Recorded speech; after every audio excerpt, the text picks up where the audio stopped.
Hello everyone, this is Cam and welcome to a brand new BOTB video, and today we are covering the dream car competition video. This is our first video of this week's dream car picture. So before we get started, guys, make sure don't forget to give us some thumbs up if you like this video and subscribe to this channel if you haven't already. So I've got my friend Father Steve with us. How's it going, Father Steve? Yeah, not too bad. Cam, yourself? Not too bad, not too bad. We also got the Echo Man here. How's it going, Echo Man? I'm all right. Are you guys? Yeah, not too bad. And we also got my man Dean. Maybe this year, no, not this year. Not this year, I don't think. Not after today's job. I hope the new year comes with a surprise, Dean. I hope you win your dream car, and that would make up for this year's like what literally happened throughout the whole year, and not just for Dean, it's for everyone. Hope you guys win. Yeah, of course. And remember the 11 weeks, Dean.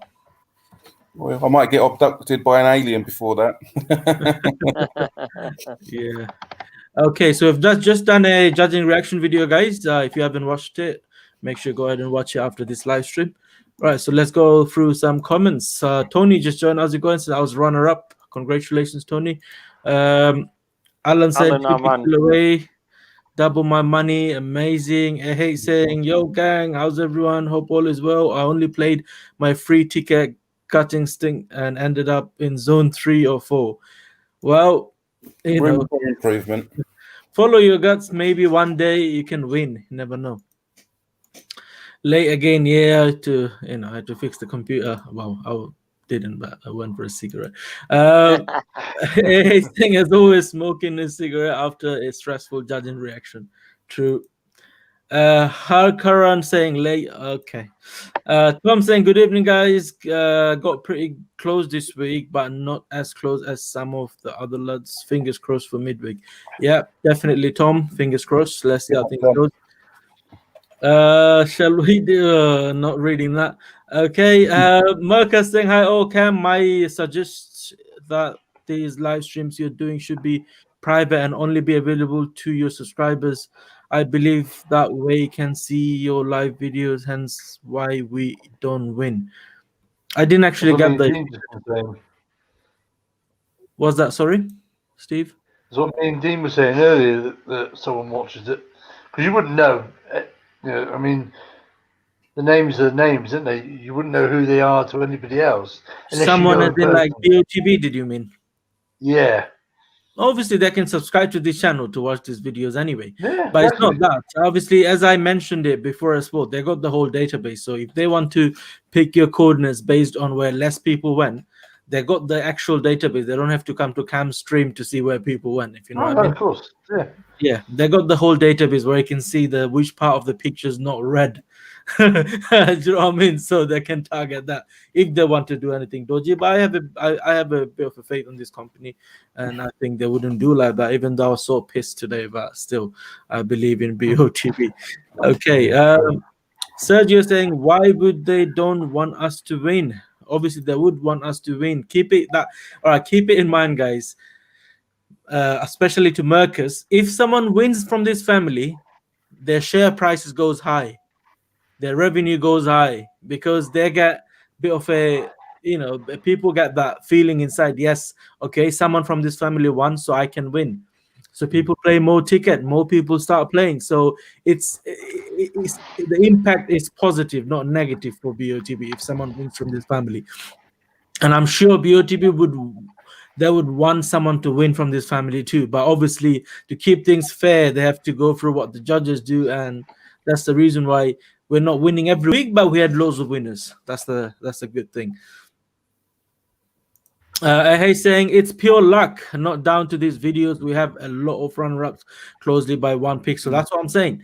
In the WhatsApp group, if you're there, Marcus, you will see how many people are runner-up and close. So we are doing something good. Obviously, I mean, I'm not saying about this stream, the whole family, we're doing it good. Harkaran saying they see what prediction Cam makes, and the judges deliberately change the turn. Nah, how can they do that? I don't think they would do that. Like I said, they got the whole database if they want to do that. Saying there are many streamers like Cam playing pretty much same area but still get zone 1. Yeah, That's what I'm saying. I2G saying hi. Oh, enjoy the videos for the banter, also for the discussion on the coordinates. Thank you so much, bro. Appreciate that. Make sure give us some thumbs up if you like these videos. That would be great. Let's see if we can get 100 thumbs up on this video. That would be amazing.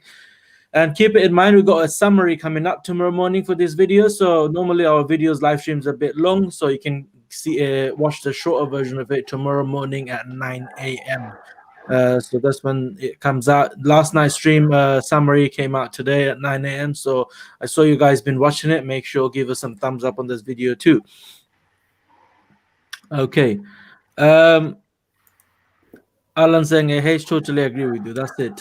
Marcus saying, I understand that. I was a runner-up 2 weeks ago, but I'm just saying they could be looking at these videos and change it the place of the spot where you go. Now, as we say, Marcus, what it is, if I show you a BOTB picture, if you see the actual database, I'm guessing, well, I don't need to guess, it's kind of obvious. You'll see the whole a massive area is red, completely filled up with these coordinates. You don't know where people go. People sometimes go to the other end of the picture. I don't know why, but they do go. You know, if you follow those BOTB groups and everything, you'll see where people go. So they can clearly see where people went and people didn't go. So if they wanted to do something, which I believe they don't, then they can do it from there. They got the database. Do you know what I mean? So I own everything. I got my database here. Would I go someone else's stream to see that? Obviously, I can see it in front of me. So if they want to do something like that, they can do that. And if someone wins from this family, if they could do that, there would be a winner from this family every week if they follow that, because that would want good publicity, and that's what we've been doing from last 2 years non-stop every single day. So obviously it's like I said, the impact is going to be positive. Marcus saying, I got you, Cam. Thanks for your explanation. Not a problem. OMG saying it's based off the average and sometimes they take people off. Yes, that's what I'm saying. OMG saying people come up with some crazy theories. Yeah. Mike saying, evening, Cam, Dean, Sean, and Father Steve. Hope all is well. Not too bad, brother. Hello, You're good. hello, buddy. Robert. My lorry driver. Robert saying, I'm not saying the last name. I do not keep coming that thing in my mind, but there you go. No disrespect, Robert. I'm just saying because of that silly mistake that I did. The Cam is supporting BOTB tonight with the orange t-shirt, chair, and headphone as well. Matching it. I read your comment actually. I forgot to highlight you after that. Yes, well, BOTB theme today. At least we can win. Support some BOTB. Marcus and Cam, will you be doing another live for midweek tomorrow since the deadline is tomorrow? Yes, it's going to be VIP live stream for the midweek tomorrow. Stay tuned for that. Tobias saying, Cam, my boy. Okay, this one is for our positive energy sent from me to the family. Let's go. Yes, let's go, guys. Let's go. Okay, so I think pretty much I've covered all the comments. 3 more left. Oh, I'm just saying, I think one of the closest winning coordinate was close to a live stream from Cam from, I remember the week 24, that guy who won the RS6. Yes, yeah. I remember that too. Robert saying, people must remember as well, it's not BOTB that's doing the judging, it's the individual judges. Some weeks have different people judging. Yeah, definitely. Alan saying, looking fresh, Cam. Thank you so much, brother. All right, so let's go ahead and show you the result. I was miles away, so obviously I didn't do that good. Well, I didn't go anywhere close to the average as well anyway. Mine was quite lower actually, so that's where I went, and my closest ticket was in zone 3, and all the other tickets were in zone 3, so I didn't do very good. I spent about 214 pounds. That's what I was going to say. You must have played quite a few tickets in Cam. Well, not many tickets, but expensive tickets I played, most of them for the Urus and the Hurricane, so I only got about 30 pounds back, but obviously they were all credit anyway. If you look at our runner-ups, it's Tony Bentley there. If you go on your page, the judging panel, where's Tony Bentley? Yeah, this one here. Lamborghini Hurricane. He's played the Lamborghini. I don't know, Nazir Akhtar. I don't know if any of ours, any others who've been of our community are in there. I don't know. What about Tony Bentley then? Yeah, he's there. But somebody else, I'm sure there was some other. Oh, I see what you mean. Yeah. Obviously, we got so many runner-ups, and not just there. Runner-up is not just these 20 people, guys. There's so many other people actually become runner-up, but these are the 20 closest. The top You 20, know, yeah. sometime, yeah, you know, when I was runner-up, my name wasn't there, but I had, as I showed you, about 258 pounds credit or something about last week or week before or something. So yes, not bad. Okay, good luck. Wow, good for that. It looks like I he's thought got it a was a perm woman, there. mate. It looks I Yeah, thought like it was a he's got a woman. perm on. Yeah, but he's from Manchester. Not he's on the top end of Manchester. But it doesn't mean it coming to Oldham soon, Shan. Okay, all right. Let's go ahead and buy some tickets. Let's see how things go. So I didn't play any ticket at all, not even my free ticket. So let's go ahead and have a look at this picture. So we obviously reviewed this picture on Sunday, and Sunday. we were talking about it slightly, where it could be. Let's go for the Hurricane. Lamborghini Every Hurricane. time, for me, every time I drew some lines, I wasn't close, but every time I don't go with the lining, I come close sometimes. So, you know, what I do, I put a coordinate there, draw some lines, put a coordinate there, and then I take this magnifying there and try to adjust it and try to come up with a slightly better coordinate. And then I go from there. So, which is that 21, 10, 6, 1, 4. I think it's not going to be close to anyone, probably a bit too low. I don't know. But 21, 10, 6, 1, 4, that's going to be my coordinate. So, let's just put it there. You know, I took like 5 seconds. So that's how I play. Yeah, 21, 10, 6, 1, 4, wasn't it? 21, 10. 6, 1, 4, I said, didn't I? Yeah.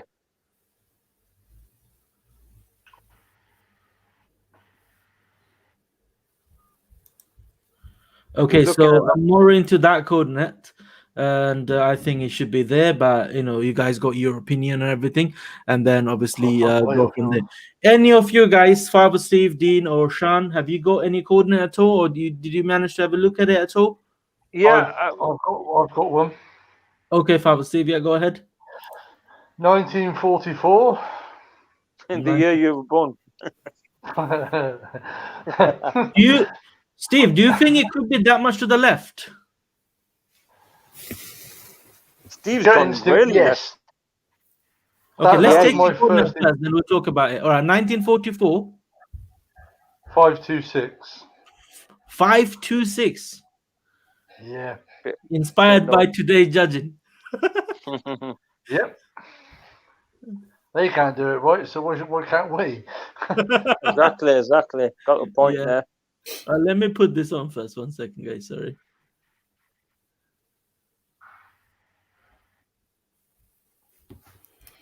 Okay, why do you think it could be that much to the left? Because don't you think Steve is looking slightly to the right? I mean, if you put a ball there, it doesn't look like the guy in red looking there. Straight up, you mean? Yeah, straight up like this. He's looking in a diagonal that way. Yeah, You know why I'm saying that, Steve? Look, let me show you something. that way. If you draw a line to his eye, look, it's not even straight up, it's more to the left.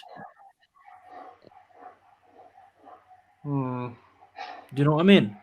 Because if you zoom into his eyes, look, he's looking quite up, but little bit to the right. That's what I think. But anyway, that's your first look. You never know, you might just win this. What about you, Dean? Have you got a coordinate at all? Yeah, I've got a coordinate. 21, 12. X is pretty much right next to me. Yes. What's the Y? 600. 600. So Yeah, that's a good height. It's really close to me. Because I don't think he's heading on it. I think he's going to do overhead kick. Overhead kick? Yeah. I know it sounds weird, but I think he is. Yeah, because his head's quite tilted back to do a header there. Oh yeah, the way his hand is, Because how he's balanced. the way his body is, it's literally just going to get ready to do an overhead kick. If that's the case, Dean, it's going to be a lot higher than that then. Because how would he manage to do overhead kick if the ball is that close to him, even though it's not that close? Do you think? I don't know. Okay, but which is very close to me, which is great. Doesn't matter what you thought about that, but at least it's close to me. That's amazing. What about you, Sean? Have you got a coordinate? Yeah, 2060. Okay, before I do that, yes, that's exactly what I said. Like, well, I didn't say, but I was thinking. about Dean's comment. That's all right.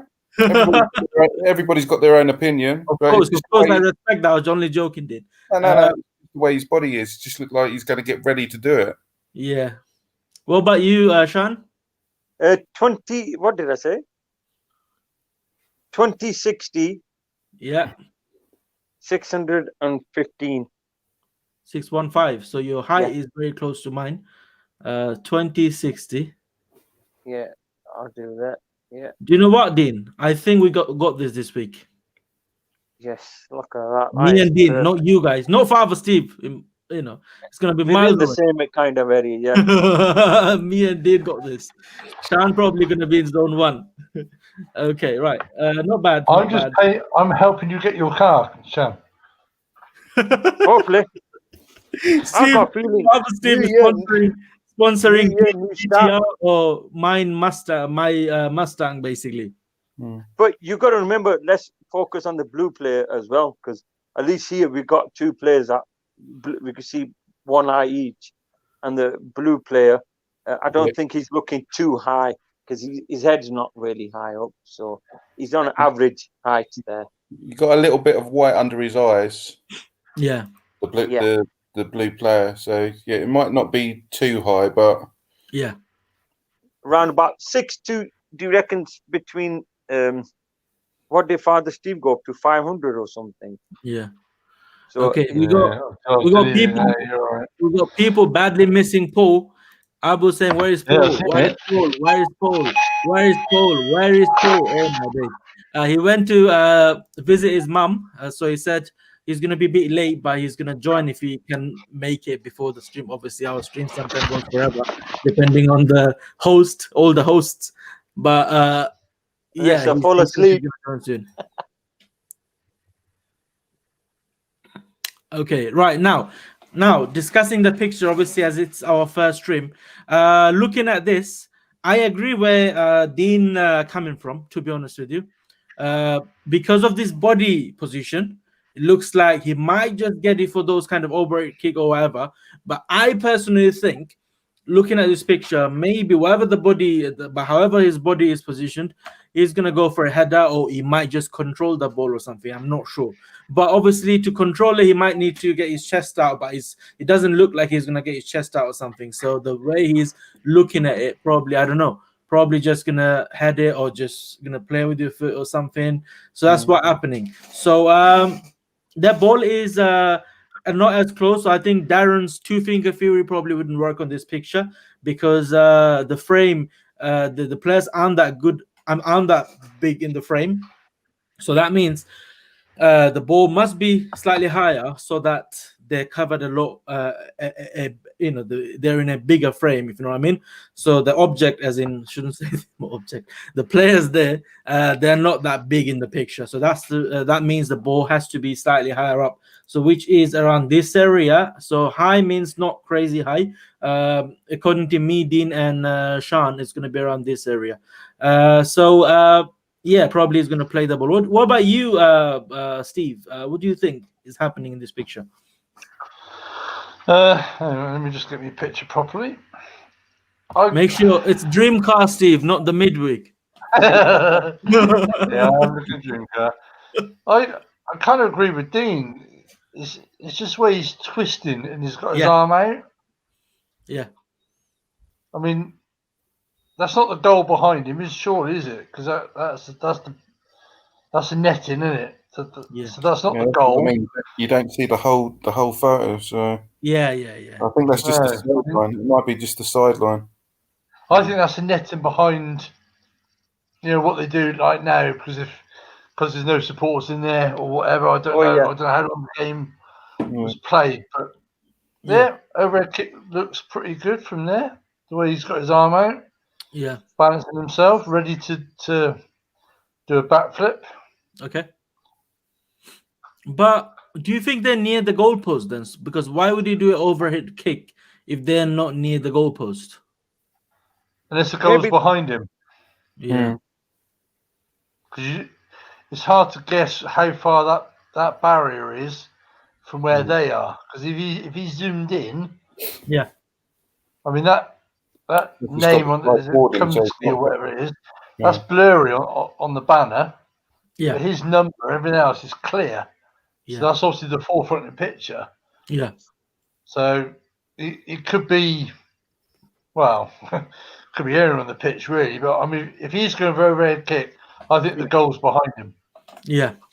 and it's coming Okay, from before I go behind. to Sean, guys, if you like to get access to the VIP WhatsApp and Facebook group, make sure become a patron. All the link is in the description below. You'll be able to see on the live chat on the other side probably where you are typing, and on the top you'll see there's a pinned comment. There's a link there which is patreon.com/Cam Hasan, as you can also see in the sliding banner there. So the membership starts from only £3 per month, and we do VIP live streams. Those members are the VIP members, and we've got a different WhatsApp group and a Facebook group for them too, and they also can get access to the public WhatsApp and the Facebook group as well. So make sure go ahead and check it out. Yeah, Sean, so what do you think is happening in there? Yeah, obviously the blue plays a bit far, so he's not going to win the ball definitely. Yeah. The ball's coming from a height, either a goal kick or someone's kicked it, but more likely from a goal kick. You can see because that's just the netting. That's a stand. You could tell where the nettings are. That is probably a stand, that, because you've got the advertising banners at the bottom. So, and then like a fence there. But I think the ball's coming from a height, and he's got his arm like that. So he's trying to either control it with his chest or trying to flip the ball, like Dean was saying, overhead kick or just tap it. That's what's happening with this. The blue player is just running towards him, so you can see he's got his hand that waving up. So the ball's coming from either a goal kick or it's definitely coming from a height. It's not somewhere close by. It's coming from a height, and he's just about. He's got his arm like that, so he shows you the ball is getting closer to him, and either he's gonna. I don't think he's gonna head it, because if he was gonna head it, his head won't be tilted back, relaxed. It looks like his head is relaxed. So if he was going for a header, his head won't be relaxed like that, and he will be going forward, more tilted forward. And I think he's just going to either control it with his chest or with his foot, or even do a tap or overhead kick. So this combination of few things happening with that picture. Yeah. Okay. So Dean, is that is that the same explanation that you gave before? Do you think he's going for overhead kick? Yeah, I reckon he is. Just the way his body's shaped, because obviously if he's going to go overhead kick, he's balancing to do it, and obviously he's, as you look at the picture, his left arm is going to be he's falling.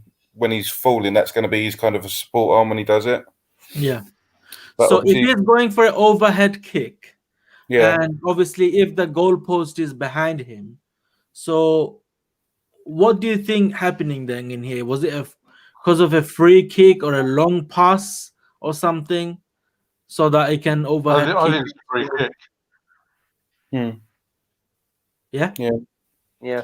So basically, if the cameraman is facing to those guys, that means the picture was taken from the left hand side of them, if you know what I mean. So it's not a straight one, probably from a bit more to the left because of the angle, the way they are facing, so that you don't see the goalpost there. Now, if that's the case, obviously if they're very close to the goalpost, you can't see any other player there at all. So when the ball goes really close to the goalpost, obviously it becomes quite busy with lots of defenders and other attackers and everything, so you can't see anything. What I then personally think in here, it might just be a throw.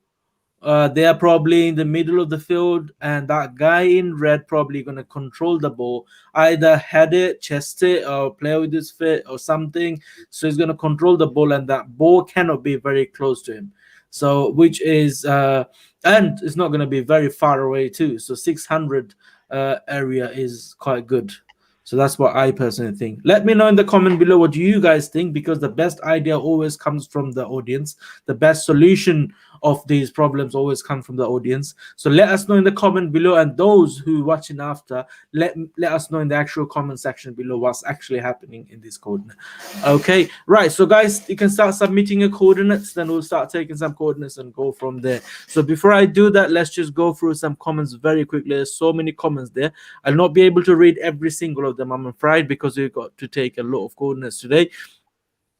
Okay, right. So Marianne saying, Dean, can you explain about the tax? If, for example, I win a Lamborghini Urus, I'm obligated to pay 1/3 of the price to get the car in the first place. No. No, I mean, it goes abroad, isn't it?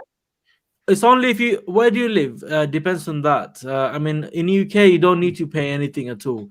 There is no tax you have to pay. Obviously, there is VAT applicable on a brand new car, but I think BOTB claims that, and they save a lot of money there. That's the reason why when you go for a cash alternative, they'll not be able to claim the VAT. That's why they give you less money, if it makes sense.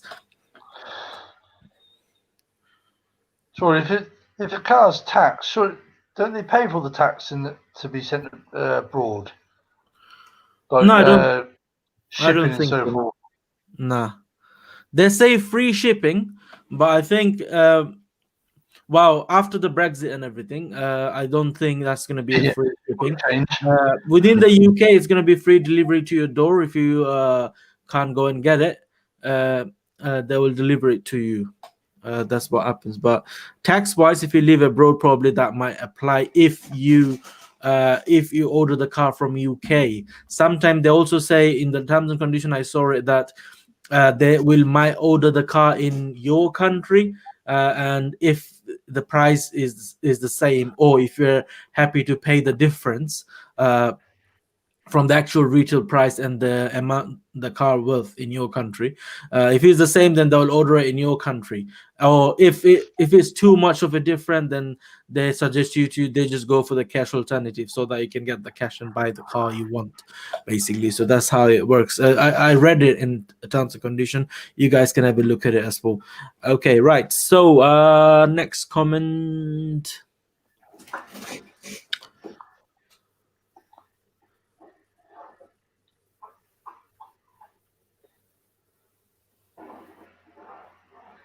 There's one for me saying I dropped somebody. Oh, I highlighted that. I can't highlight it. Oh yeah, you can't. You're not on the. Latino kid saying, "Gives a cam because of this week I got really close. Just goes to show that this channel really helps. Hope all is well. How's it going, Latino kid, my brother? Hope you're good. Yes, thank you so much for a nice comment. But obviously we try our best. If it helped you in any way, that would be great. So how's it going? This Latino kid, he's from Holland, from Netherlands. So amazing. He's one of the very old follower. So welcome back, bro. Okay, a lot of people submitted their coordinates. So let me just go through it. He's got to be an Arsenal fan if he's Iceman, because that's what they call Dennis Bergkamp. Yeah. He was from Holland. Yeah. All right, guys. You guys carry on, and let me just start taking all the coordinates, and then we'll join you again. AK Azad. You said I dropped him. I'm not sure what he means. Yeah, I mean, we could look at while Cam is doing, guys, the coordinates. We can just go through some comments, so nobody's left without not reading their comments. Oh, probably what he meant is he's very close to your coordinate. Oh, right, okay. He went very close to your coordinate. Someone else has got no idea either than. Only joking. You had another comment from Phil Barlow, but that was about nearly 10 minutes ago. He says, I agree with Dean on that one. Either overhead kick or the blue player is the one going to make the header. Yeah. Yeah, but the other thing that I was thinking, another scenario, just to put it out there, is that he might be waiting for it to drop over, and then he spins and kicks it. Yeah. Maybe, I don't know. Okay, guys, let's start taking coordinates. So first ever coordinate was submitted by Harry, which is 2160,548.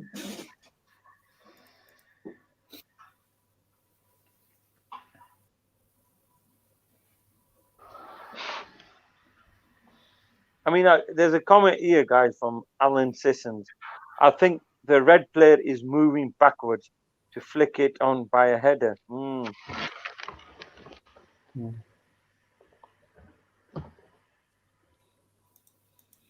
How's it going, fire with fire, brother? Hope you're good.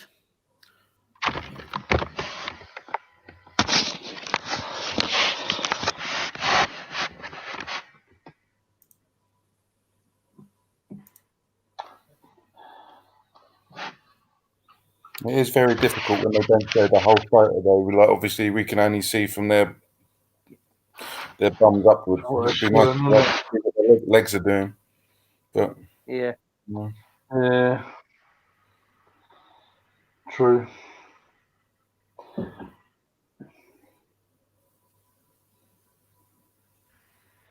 It's a strange one. I mean, he's definitely doing some sort of kick, isn't he? Because you wouldn't put your arm like that to jump. Well, jump in maybe, or I don't know. Yeah. Yeah. Why would the arms be like that? I mean, obviously, it's all about your body movement. Yeah, it's all about your body movements. If you're doing a header, overhead kick, flicking. You've played football before. Well, most of you have, like myself. But when you're going to do an overhead kick, my natural instinct when I used to play is I would literally put my arm out like he's doing there. Yeah. If you're going to do an overhead kick, you don't want anybody coming behind you, because if you do the overhead kick and then you go and hit them on the noggin. So that's what I used to do. I used to put my arm out just to protect if anybody was coming behind me. I would protect them, then overhead kick it instead of them just coming straight behind me, then doing it and whacking them in the head. Yeah, but, I mean, either the ball's coming, obviously it's coming down to him. Either he's got his body movements like that just to hold it, get it flicked onto his foot and hold it. It can happen like that. Or control the ball. It's a picture. You can't, obviously, there's no movement, or he might. Do you remember that David Platt goal that he scored for England, where it's come over, like he's shaped like that, and it's come over, but then he's just swung his round, he's twisted it. Yeah, I remember. Was it the 96 Euros? It's going back a long time. I remember. No, it was the white kit they had on, not the grey. He was twisted like that, and obviously his right foot just came round and twisted it, and it went into the left-hand side of the goal. Was it from a free kick? It was a free kick, and he just span onto it and just booted it in. Yeah, it was the 96 Euros. That. Yeah, if I can remember, maybe that's what I think. It's a free kick. Yeah, it's definitely coming from a free kick, and then. Yeah, very difficult. Yeah, because you wouldn't. But at least with this picture, free kick. At least with this picture compared to last week's dream car picture, where we were saying the blue players getting tussled and looks like he's gonna fall off the ground to the ground. But with this one, at least you can judge the right line of the height, because the blue player is quite, he's quite comfortable there, and you can see how high he's looking. So he's not looking too high. I don't think he's looking too high. Yeah. Because I've done it on my phone. Obviously, I've done it, and I've got 3 fingers across, so it's not 2 fingers on that. It was 3. So yeah, that's what I do on the phone. You could do it with like the fingers, or when you're zooming in and then put the lining on, and then he's not looking too high, Dean, because you could tell if he was looking high. Do you reckon his head would be tilted a bit slightly back like the blue player last week was, where we thought he's not tilting back? Yeah. So I'll be back in 2 seconds, boys. Yeah, that's no problem. No worries, Steve. Yeah, I'm not going to go too mad on this one. I know. I know. I mean, in the group earlier on, at the WhatsApp group, I mean, I've been flicking through it when I've had time to look at it, and quite a few people were saying it. We're not going to go mad on these now because they're going to start giving harder pictures. But with this picture, it don't seem so hard because you've got two players here. I mean, they're far apart from each other. They're not like mostly they've been like foul. You know, when you've got two players too close and committing fouls with each other. These two players, they're really wide apart, and they're just chasing. Both of them are chasing the ball, and you can see the red player's he's stopped because the ball's coming where he is. The blue player's trying to get close to him. You can see he's sprinting a lot slightly, and it's quite. I think it's not a hard picture, but we make it look hard sometimes when we're saying this is happening, that is happening. But with simple as that, like you're saying, the ball's coming from a free kick. The red player either is going to flick it, control it with his foot, or either do a overhead kick. Like I said earlier, this combination of a few things can happen with that. What's happening in this picture? I mean, blue players chasing, and the red player is going to win it. He's definitely going to win the ball. He's going to either overhead it quickly or control it or pass it or flick it. It's definitely a catch-22, as you were saying. Yeah, it's good. It's a good opinion, buddy. But like, it's a catch-22 because obviously I saw it on. It was on WhatsApp. Somebody was saying I could spend £300 and get £30 back, or I could spend £30 and get £300 back. Yeah. So it's just like catch-22 situations. Exactly. You're damned if you do, and you're damned if you don't, really. So, but yeah, I'm just probably go for 10 tickets to 15 tickets on this. Yeah, I mean that's what like Paul says. Paul normally says this on quite a few live streams. He says if he thinks the picture, if he's not happy with the picture, don't play a lot. Just play the few for your gut feeling. Yeah. And if you're comfortable and you think, oh, that picture is really good, and oh, that's not bad, then you'll play 20, 30. I mean, Paul does a wise play, so I think suggest people, if you think this picture is hard, and you don't need to play 100 tickets, you don't need to play 50 tickets. You could play 5 tickets. You know, I mean, you could cover all areas with 5 tickets. You know, so it's like that. Play with your gut instinct with each picture. Yeah. The other thing's going to be for the judges. It's going to be the height again, isn't it? How high are they going to go? I think they're looking at what, you know. Did you see the judging reaction we do earlier and what they were saying? They were basically going on the blue player's eye line because his head's tilted, but they were looking at his eyes. So I'm sure with this picture, they're going to go with the blue player's eye line plus the red player, how if he's looking right or left. So what I think what the judges are going to do with this, they're going to go with the blue player's height of his eye line, and with the red player, they're going to look either how right he is. They're going to base the judging on that, and I think that's going to happen. I've got a gut feeling they're going to do the judging on this basis: the blue player height and the red player right or left. Yeah, but that blue player's not looking very high anyway, is he? Yeah, I don't think it's going to be any height. You know, obviously where you've got the stand and you've got the black bars all across. I don't think it's any higher than the second from last step. Yeah, if you can see that. That's probably them steps in it. Them kind of the standing. It's obviously a standing stand, not a chair stand. Standing area, yeah, they call it the standing area. So yeah, that's basically is, and they've just put netting, just covering because there's no crowd, so they do normally cover it with it nets, or banners, or someone like a cloth or something. Just letting get the ball down, isn't it? Yeah. I don't think it's any like literally second from last step from the top. I don't think it can be. Well, I could be wrong, but it could literally be second from last, or it could be literally on the last step from the top. It's like you say, the blue player is not looking that high. His peripherals, obviously, his head's not tilted upwards like the red players. So, yeah, true. We will find out, won't we? It's certainly better than Dream Car for next week.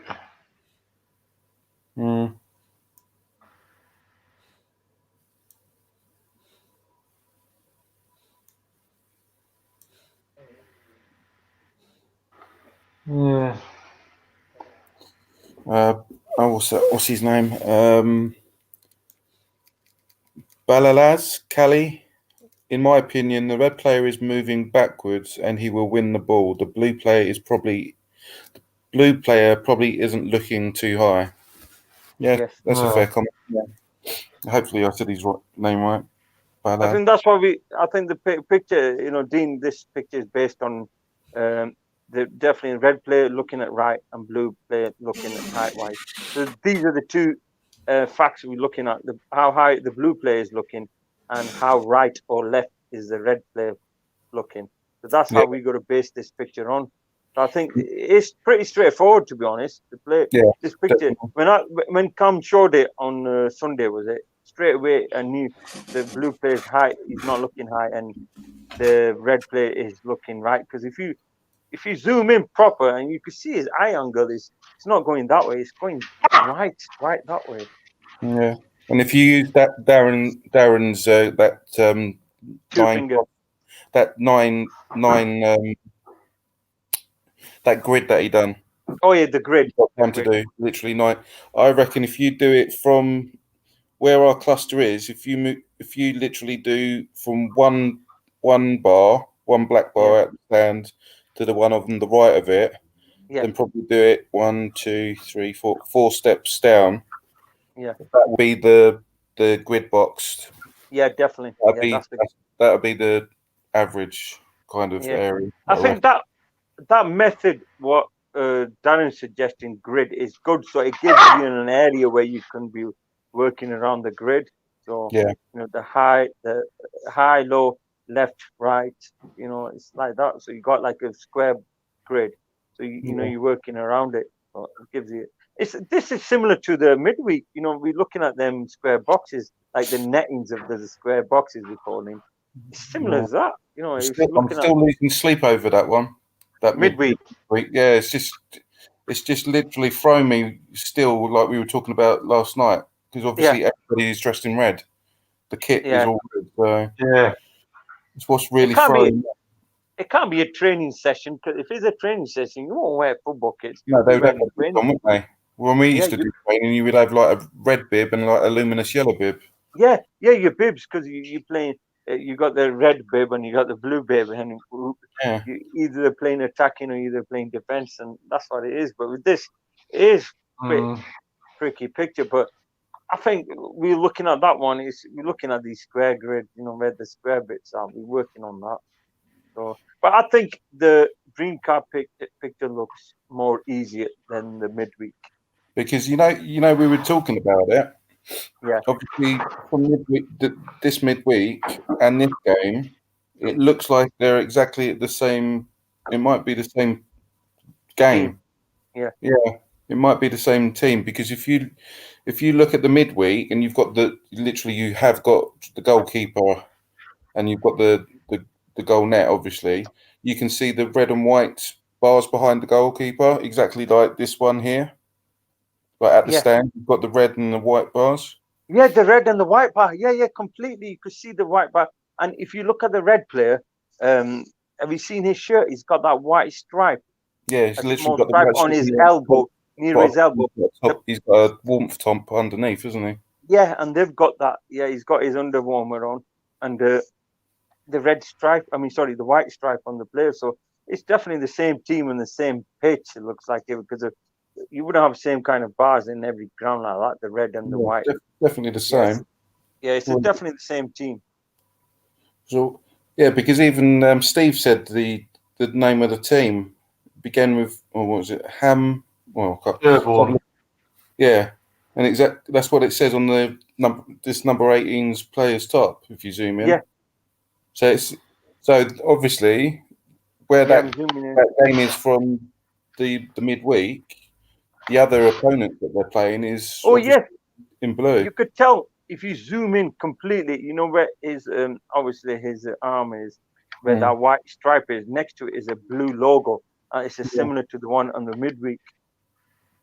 Yeah, it definitely is. Yeah, it's definitely the same colour. What is it? Hammer something. It's Hamp something. So it's definitely one of them Irish teams, the Irish League. Yeah, because the Clayton Hotels I mean, they're based in Manchester, but they do Yeah. a lot of Irish teams as well. Yeah. You're right there, Steve. Yeah, I got you. So it's definitely the same team. Yeah, definitely the same team. So Yeah. it's a similar kind of a picture. I mean, a similar type of picture with the midweek. The ball's up in the player. This red player is looking similar to the player in the midweek, looking the height wise the way where the ball is. So it's just like an identical. It's obviously he's left to our side, and that one was on our right side, so the opposite side to it. But it's the same method what they're doing. Yeah, Robert Persay's just said, yeah, it is the same team from the midweek one. Sherborne, yes. Yeah, Sherborne FC, yeah. yeah. FAI League, that, yeah. So we probably next couple of weeks we'll probably have pictures from this match, because the past couple of weeks, month actually, we've had that blue and green team. Yeah. So they're probably doing this for a few weeks now. We'll tell on Friday when the new midweek comes out. On Wednesday night, Thursday morning, when the new tomorrow actually, when we'll know what the new midweek is. If they're using the red blue again, so we know it's the same team again. So they'll probably go with these quite a couple of weeks. I might go for another coordinate. I might go for 2086-581. Oh look, just come up. That seems, is that the average? Yeah, that seems a good average, that, because the height wise is just under 600, but it's more closer to 600 than 500, 581. So that's not too bad. Not too bad, the average for the first average actually. Yeah. I don't think it can be any higher than, like I said, that second from last step. 581. That's my opinion. I think, I've given an estimate where it's going to be. The height is like 615 to 630 is okay. That is the height we've got to look at. If you're going under 600, I mean 580, 590, I think. But if you want to go higher and higher, is 570, 550, and I think Steve's done 540 or something. That is getting way high. Looking at the blue player's judgment of his eye, because he's not looking high, he's looking straight forward. The blue player, if you look at the blue player, he's just like a diagonal. I think he's looking slightly up. You can see the white of his eyes. Yeah. All right, guys, we got the average now, which is 2086 581. 2086 581. So as you can see, the spread, I have taken those top two coordinates off. I don't think the judges, any of the judges, will go that higher up. Didn't make much of a difference. Could have kept it anyway, but it's already very high as it is. So as you can see, the spread from the blue player is not bad, quite narrow actually for him being that far away, and the spread from the green player it's a little bit wider. Steve and someone went pretty much straight up, but if I just narrow it down a little bit so that it's going to be plus even from the other side, it's up to here. So it's entirely up to you which one you'd like to follow, but doesn't matter where you go, the average is gonna be in the middle. So let's do it from this guy as well. So average doesn't look too bad for the first ever stream. That's the right line where you just done the green. That is the height. Yeah, you see where he's looking up. Yeah, I mean, if I just narrow it down a little bit, that's where it is in the middle. So as you can see, 2086 581. So this is it for today, guys. Thank you so much, guys, for watching. Officially, this is the end of the stream. So hopefully I'll see you guys on the next video. All right. So what do you think, guys? What do you think about the average? Yeah. That's a good start point to work on. Yeah. Yeah. Definitely. All right, let's do goodbye once again for the summary. Thank you so much, guys, for watching. Thank you so much, guys, for watching. And if you like this video, give us some thumbs up and subscribe to this channel if you haven't already. And I'll see you guys tonight on the VIP live stream at 9 p.m. Thank you. All right, that was for tomorrow's thing. I was just thinking that's not tonight yet. I know. But that video summary gonna go live at 9 a.m. in the morning. So Oh yes, yeah. The summary, you're keeping that for the summary. yeah.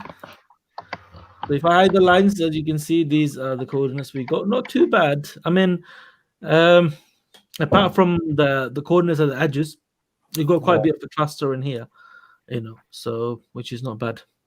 Go with this. Have you seen it? The red player's nose. Yeah. If you look at it, which way his nose is pointing, that is a cracking. That one who's doing it on the right, just right to it there. Can you see? Is that how high he's looking on his nose line? Yeah. If you work out from that, because a lot of the judges, I think, when I've seen winning coordinates, some of the winning coordinates have been right center of it, the nose line. Even the nose is right in the middle of the middle dot of the cross. Yeah. I'm actually quite happy with the average. Not bad. Yeah. It's a good average to start off with that. Yeah. I don't think it would change a lot from that now on the next two streams. Yeah. Yeah. Not bad. I'm happy with that. Yeah, it's just been a simple picture. I think a lot of people have got, like Dean was saying it before, overhead kick, blue players are far. The hardest picture was last week because the both players were, trusting with each other, and that's why it made it look more hard. But with this, you know how far these two players are from each other, so it's not really a tussle. You can see it's just concentrate on the red player, what he's doing, and the blue player's height. That's all. With the blue player, we're only working on his height, and the red player is what he's going to do: control the ball, flick it, overhead kick. So that's how we got to base this picture on. Yeah. Smash the like button, guys. As I hate saying, no fees, no fee required, absolutely free. So it's absolutely free to like our videos. Give us some thumbs up, guys. That would be amazing. Okay, so the spread doesn't look too bad actually. I like it. Quite like it. Yeah. If we take these coordinates off and just keep the average, see how we go. Yeah. Do that. Yeah, I was dressed. I had my Nissan GTR hoodie on and everything, thinking it was going to be me. Just had a feeling last night it might be. But let me down. That guy, the guy who won it, he's walking 2 miles in the snow somewhere, up in the woods, in the hills. He's walking up in the hills.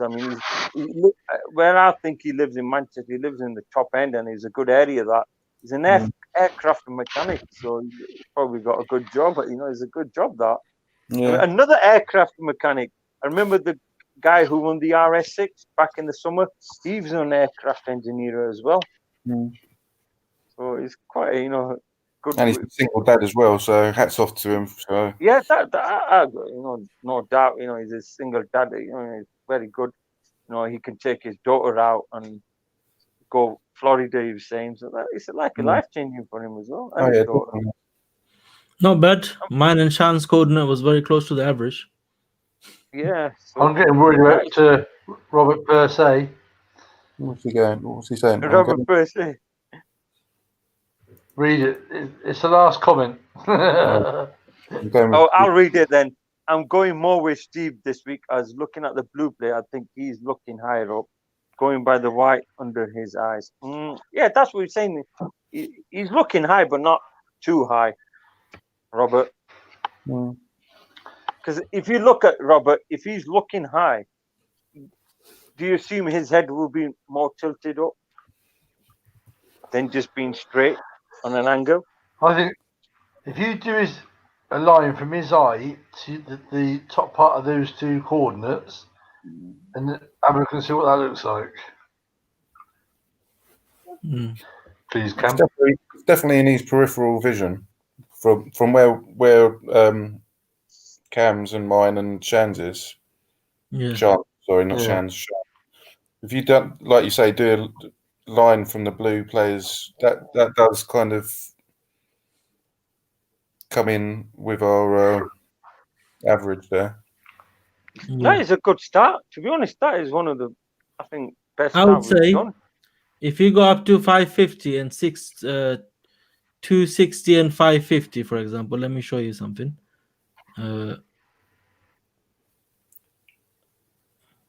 I went 2060, yeah. Because I have even gone for one that's literally in line with the black bars on the stand. Oh, Yeah, I mean these three lines. I think between these three lines, it should be in between. I think if you go to the edge of it, it's a good. Probably got a good chance. Could you just do one more of my ticket scan for me? Yeah, go ahead. See what you think. 2204. 2204. Yeah. 467. 467. Yeah.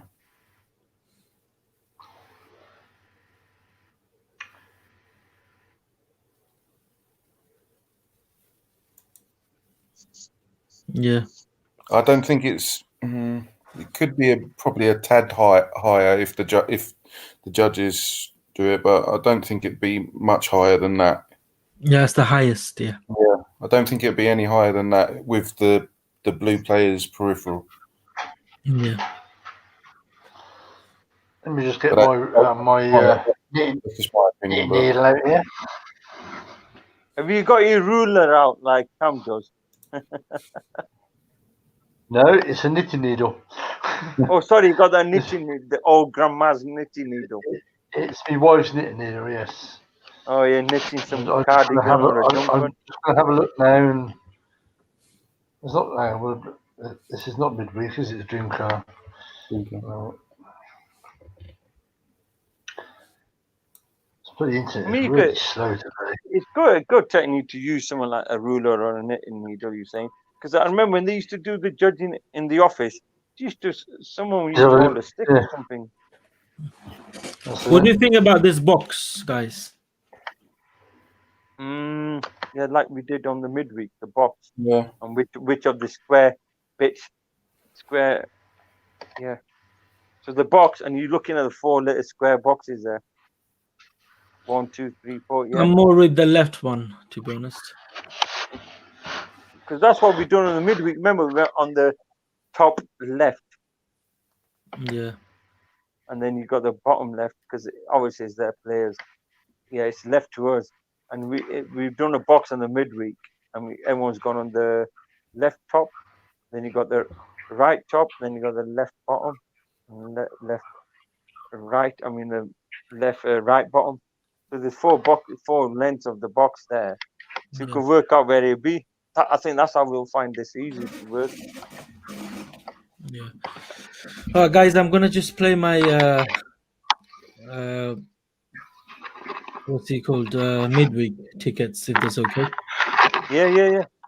We still got the last stream tomorrow because it'll go on. Yeah, so 21-10-614.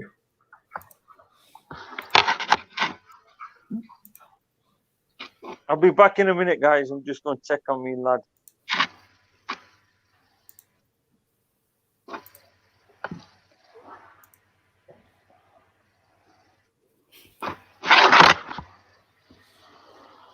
Paul's, hi guys, just got back, going to grab a quick shower. My free ticket on the.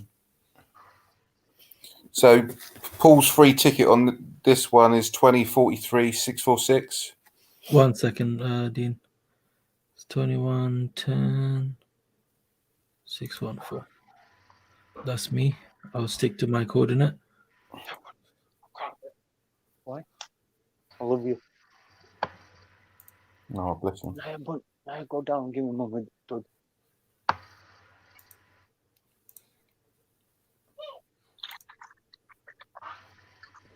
Oh. Go get mommy. Give me mommy's milk from the fridge. Go down.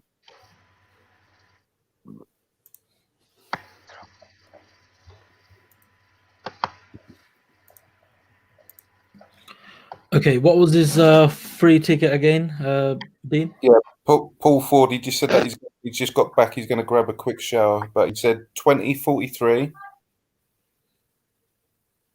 Yeah. 646. And he said player in red is backing back to head the ball. That's what he thinks. So you think the red player is is stepping back to header it. Yeah. Yeah, not bad. Not bad. How about that, eh? How about that, eh? How about that, eh? Oh, Paul coming actually in here. Okay. No problem. No worries. See you in a bit, Paul. Okay. So that's Paul's code, isn't it? We'll get back to that in a second. Let's just play the midweek quickly. I don't know why am I playing today, because that will make me play more ticket tomorrow. Okay, so I'm gonna go for some different cars. Porsche. I just keep going to the same area for it, so I just thought, well, I'm not going to spend any more money on the tickets if it keeps going around the same area. Yeah. Golf has got 29. BMW.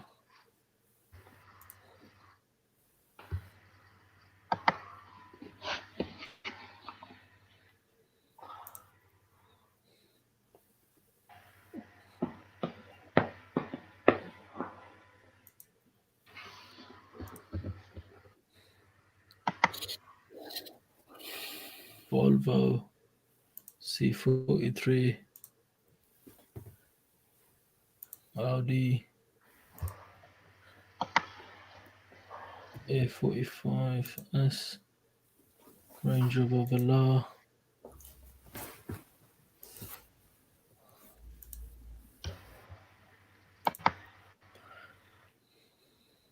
that Jeep looks really nice in real life.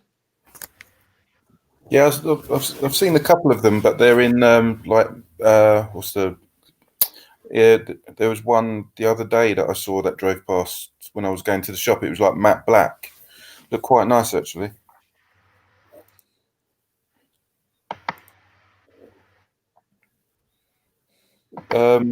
What's his name? Balaz Kali. Yeah, you did see a Brabus C63. It was available, but obviously that was just a 1 week special. It's just in the headlights. So they do it for 1 week, then they take it off.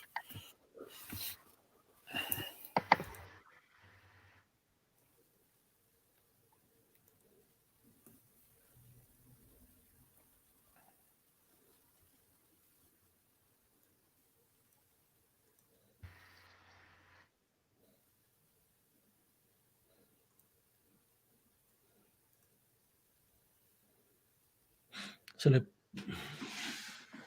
Yeah, John Smith. That Lister does look nice. It does look nice. Yeah. Nearly 200 miles per hour. Not quite 200. 95. I'm sure somebody would beef it up a little bit more to probably make it go quicker though. I wouldn't. I'd be quite happy with that. Yeah. What is it? Was it 195 or 197? I can't remember now. 195.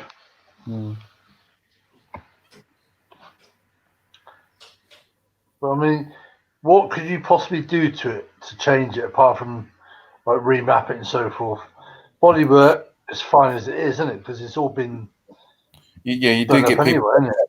Yeah, you get people that remap it, probably take the back seats out for take more weight out and stuff like that. But I'll just keep if I want that, I'll just keep it is. come close, come. Okay, just say hello and go, okay? Come. Drop out that. Ian Cam Jr. Hello, little man. Hello. You all right, buddy? Yeah. You still playing with your trains? Yeah. Yeah, good. Okay, say bye. Bye. Everyone. Bye, Bye. everyone. Bye. Take care See now. you next time. Okay, shush. Yeah. Shut the door, make sure, okay? I know that it was in the headlights last week, but on Monday, yesterday, was able to play it. I was it's probably if you've done it literally last minute, like 1 minute after 12. I've done that before where I've done the Audi RS6 and it had the 50 grand on, but I got a phone call around about 11:30 the same day saying that there was a computer glitch, so that they might get in contact with you about that as well. See, I broke that one like 103,000 on his credit. Oh yeah, I think that was just a joke. It must have been. They wouldn't put it on there, would you? Yeah, I wouldn't have, no. Yeah, I think because you wouldn't get £103,000 credit, surely. I think it was Luke, wasn't it? Something. I can't remember what his last name was like. Luke something. I can't remember the name. I just remember seeing it. How many tickets have you gone for then? Cam, 20? I already played 10 stupidly all in one place because I should have spread it out a little bit on this. And now I'm going for another 20, and I'll play another 20. Another 10 tomorrow, so about 40 altogether. Where you've gone on there, I've gone to the left of there. You know the pointed bit on the hazard sign? Yeah. Just there. That's why. That's why I'm going. Where I've gone.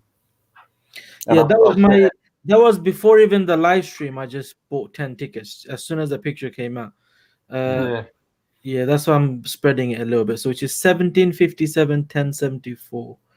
That's where I want. I don't want to go to that same place again, so just put it on. I've kind of done a little incline. So literally there's kind of like a step ladder kind of thing through the net. So I've done a couple of there, couple there, couple there. Yeah.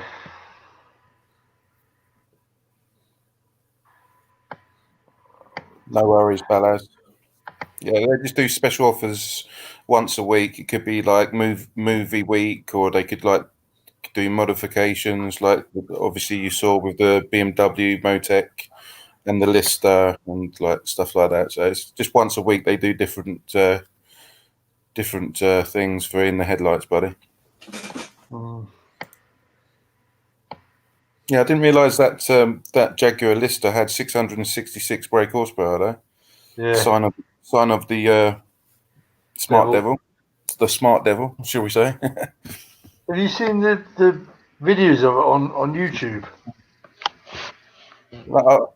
I haven't. The sound of it is just I was going to look last night, but I fell asleep. But I think they're only. Christian was saying that they're only making 100 of them. There aren't many of them around.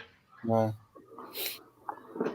But it's the sort of car you don't put in a built-up area, because as soon as you start that, it's just wow. You want to rev it for a while anyway. It is loud.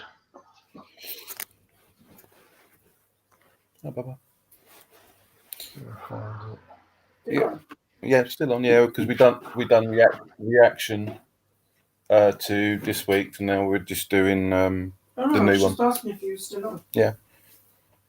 Get up in the morning, is it? No. 95th Octane, obviously saying your stream is flickering. We're all right from our side, but if you come out of it and go back in, usually that oh yeah, I know, someone else. If you come out of it and go back in, I don't know where you live if you're like in the UK or abroad, but sometimes if you come out of it and go back in, it usually corrects it, buddy.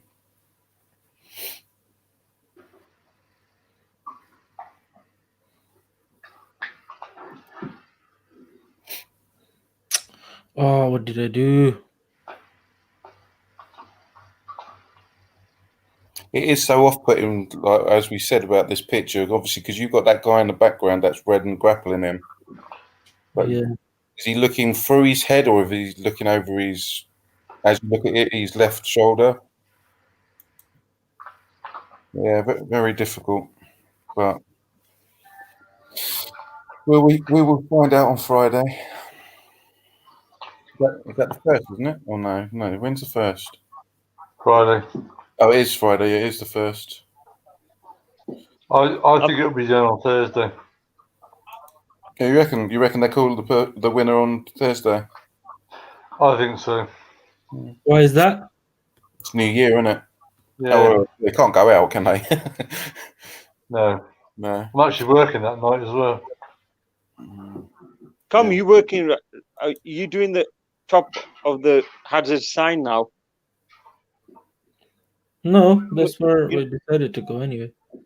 I thought we were going in the box of where the sign, or is it the top left hand of the 4 boxes we were looking? No, I'm still in the. Remember, that's the box I kind of suggested. Oh yeah.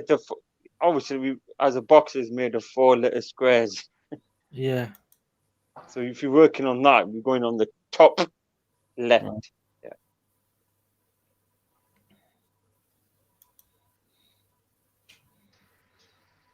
So you're playing different cars, are you? Yeah, add to the buzz, isn't it? So you don't know what you're going to win when you win. Yeah, that's good. I think that's a good idea, Dean. You play different cars. I mean, I normally play the same cars, so I know if I won, I know what I won. But I might start doing that, playing different cars just for fun of it. Just an extra buzz, isn't it? Because usually I just go for the Mustang and the BMW M2 because I know both of them are manual. I know you can do paddle shift or pedal shift, pedals or whatever you want to call. But this week I have gone for the Mustang. I've gone for the BMW M2, but obviously with the weather changing, if it starts to snow, because usually around this area, it's around about February, March time, it starts to snow, and it's about 2 or 3 foot. And obviously my car that I've got is a rear-wheel drive. Hello. I just sent you a video of the Lister Storm Stealth against the Urus. I know the Lister one, isn't it? Lister one. What's that on? Wow, yeah. I watched that on Facebook, mate. What? Tell me, you playing 20 tickets or more? No, I played 10 already, playing 20 now and 10 tomorrow. 40 in total then.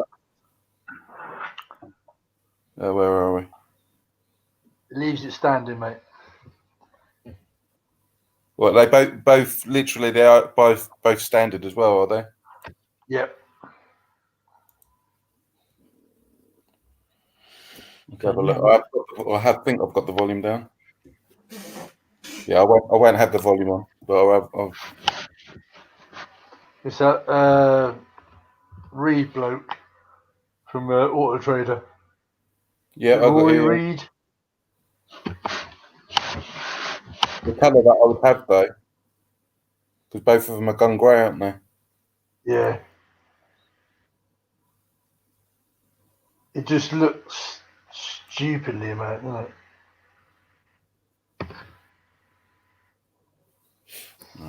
It's supercharged as well, isn't it? Mm.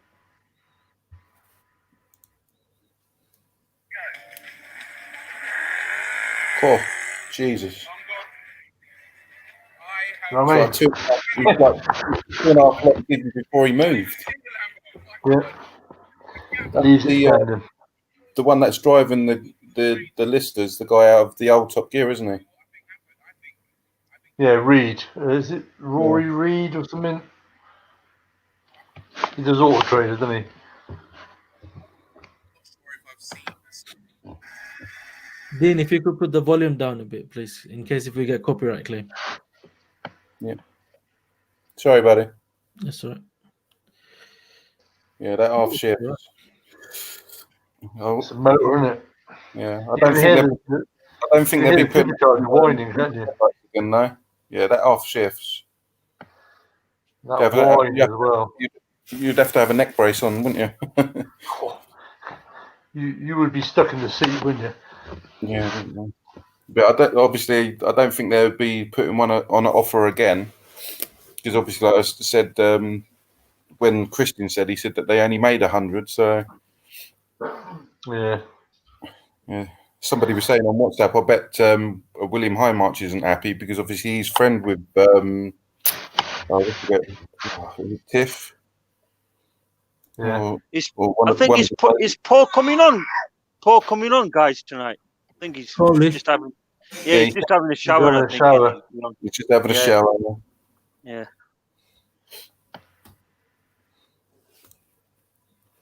Oh, what was I doing? Midweek. That's it. I'm quite happy with my dream car coordinate. Hope I get good credit from the midweek though.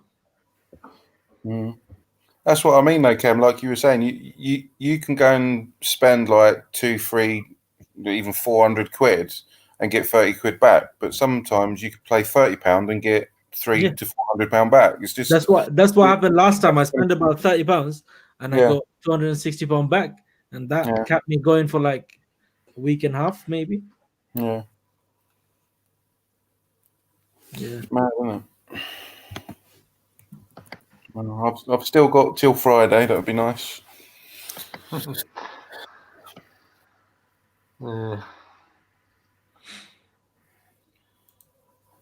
They want a 5-door car, really. I mean, whatever credit I'm gonna win, I'm only gonna spend that on dream car. I'm not buying anything from my pocket. Let me see how much. Another 10, so I'll probably spend about £5 in here. Because it's got about £7.15 back. I mean, credit left. So add another just £5 and make it 10 tickets or something. There's a question for you there, Cam, from Nazmar Islam. Cam, do you like Gardner Douglas cars? Well, I never. Is that a YouTube channel? I never heard of it, I'm afraid. My dream car is the Kit car, Gardner. isn't it? Never heard of it. Never heard of that, I'm afraid. I've never heard of it. Yeah. Oh. Let's Google it. I was going to say, got to Google that now. What's it called? Gardner Douglas. I'm just doing there, yeah. Good.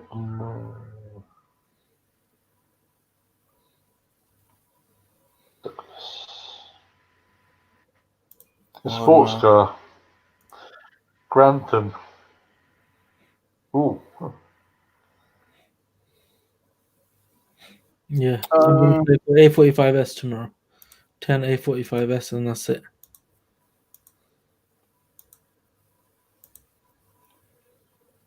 Plus 10 grand, so it's £4.16. Not bad. So I'm going to play for tomorrow. Yeah, it's a bit of an up. It's like it's not too bad. Yeah, not too bad, I suppose. I'm doing 12 tickets for midweek, and it's costing me 33p. Oh, because you got some credit. Yeah, 1470 credit. Well, no, more than that because I've done my free ticket, and then obviously the 45p for the extra 20k. Yeah. Saving some money. Look, remember the figure 560 something was there. So £47 I spent that week, including dream car and midweek, and got that credit. And then I only added about 67p from my pocket last week, and then this week 0 so far. So it's going to be about £4 something. It's all right. I've just done 20 week. I've just done 20, and I haven't used any of my credit for that. So, if you saw this figure on this chart on back in 2017, 16, I would say, bruv, £1,200, £1,300 per month. That's how I used to spend. So I mean, you could get one of the cars that you want for finance. Yeah.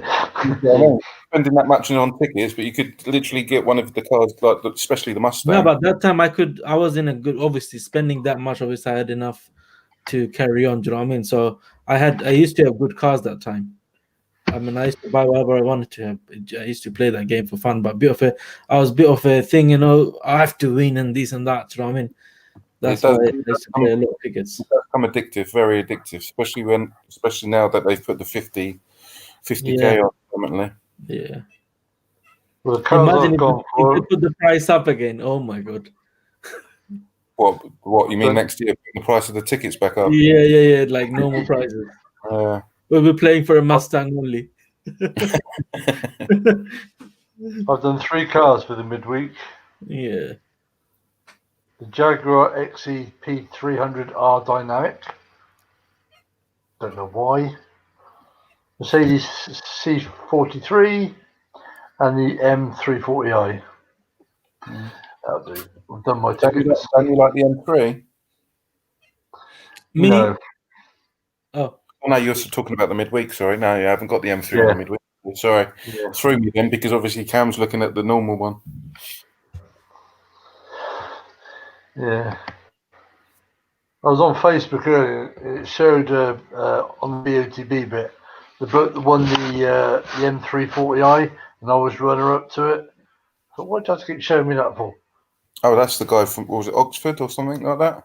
Was he from Oxfordshire? Yeah. I was 1 pixel away, and I was the closest car as well. shall I play for the real Mustang? Oh, The classic. Ooh.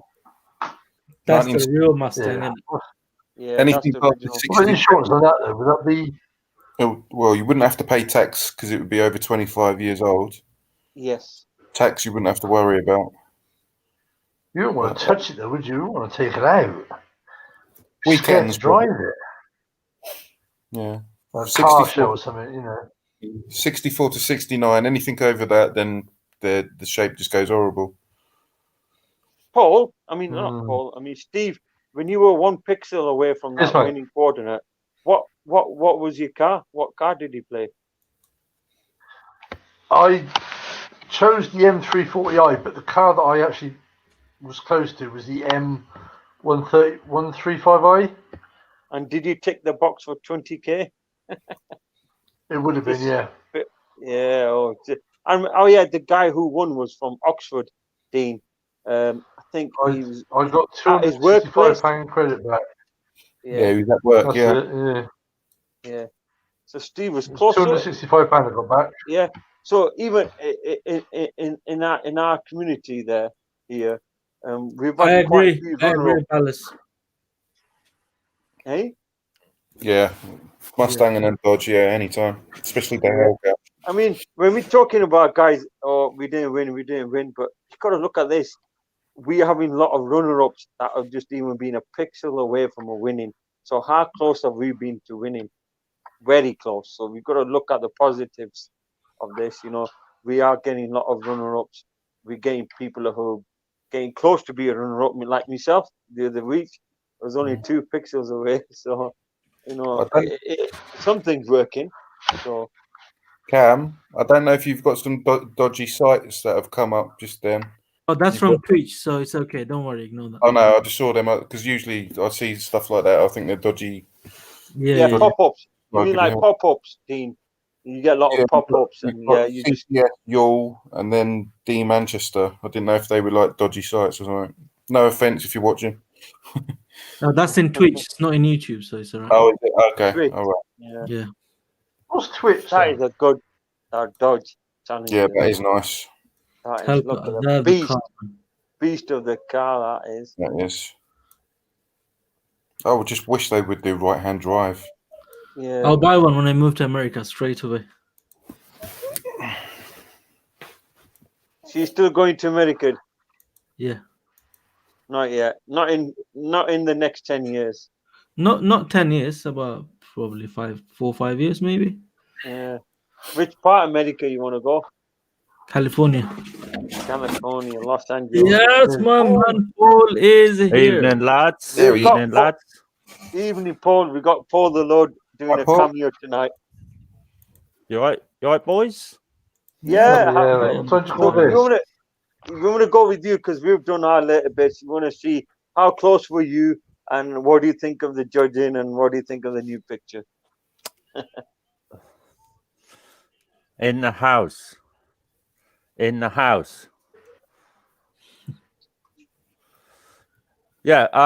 Right. Sorry, mate. I had a bit of time lag then. Can you hear me all right now? Yeah. I can hear you clear. Yeah. Good. Yeah. It was all right. I mean, I didn't watch the judging video. I seen the judging results, and it was okay. I got 18 in zone 1, and the rest of mine were in zone 2. So not too bad. I got 97 credit back. So I'm down about 80 quid. But you did say, Paul, you want to go high. You think the ball is going to be high, and you went with that Do you know feeling of yours. My first ticket was my best one yet again. I don't know whether that's just a fluke, but I started from there and I worked my way downwards, and that was it. I ended up getting further away from the winning coordinate. But it is what it is, isn't it? I mean, earlier on when I seen it, I mean, I'm sort of looking at my phone today, and I've been down and seen my mum because she's in her 80s, and I think tomorrow they're going to alter all the tiers or lockdown or whatever. So I had to do a few little jobs for her, and I quickly looked at it, and when I first seen it, it pissed me off a bit, but I've got over it now, and do you know what I mean? It just is what it is, isn't it? Yeah, keep moving forward. You know, calm, carry on. Sometimes I get annoyed with myself because I make the wrong decision, but then we all do, don't we? Yeah. Well, no, we don't. They do. Yeah, they do. Yeah. We're perfect. They're wrong. We're right. They're wrong. We're big. They're small. But I had a look at this picture on my phone earlier on, actually, and it's completely different when you're looking at it because on just a normal phone. And I've looked at it on my PC just now, just so I was having my tea. I quite like it, but I think the player in red is backing back, and he's going to flick it with his head, and the guy in behind is either waiting for him to miss it or make a mistake or challenge him. That's what my thinking was on it. Yeah. I mean, we've discussed me and with Steve and Cam. We had our opinions different. I mean, Steve was going a bit high and going more to the left. Me, Cam, and Dean have gone towards the right because the way the red players' eye coordination looks and what he's doing, or either he's flicking the ball. I've said, I mean, Dean said overhead kick. I've said either he's gonna control the ball with his foot, or either he's gonna what's it called, overhead kick.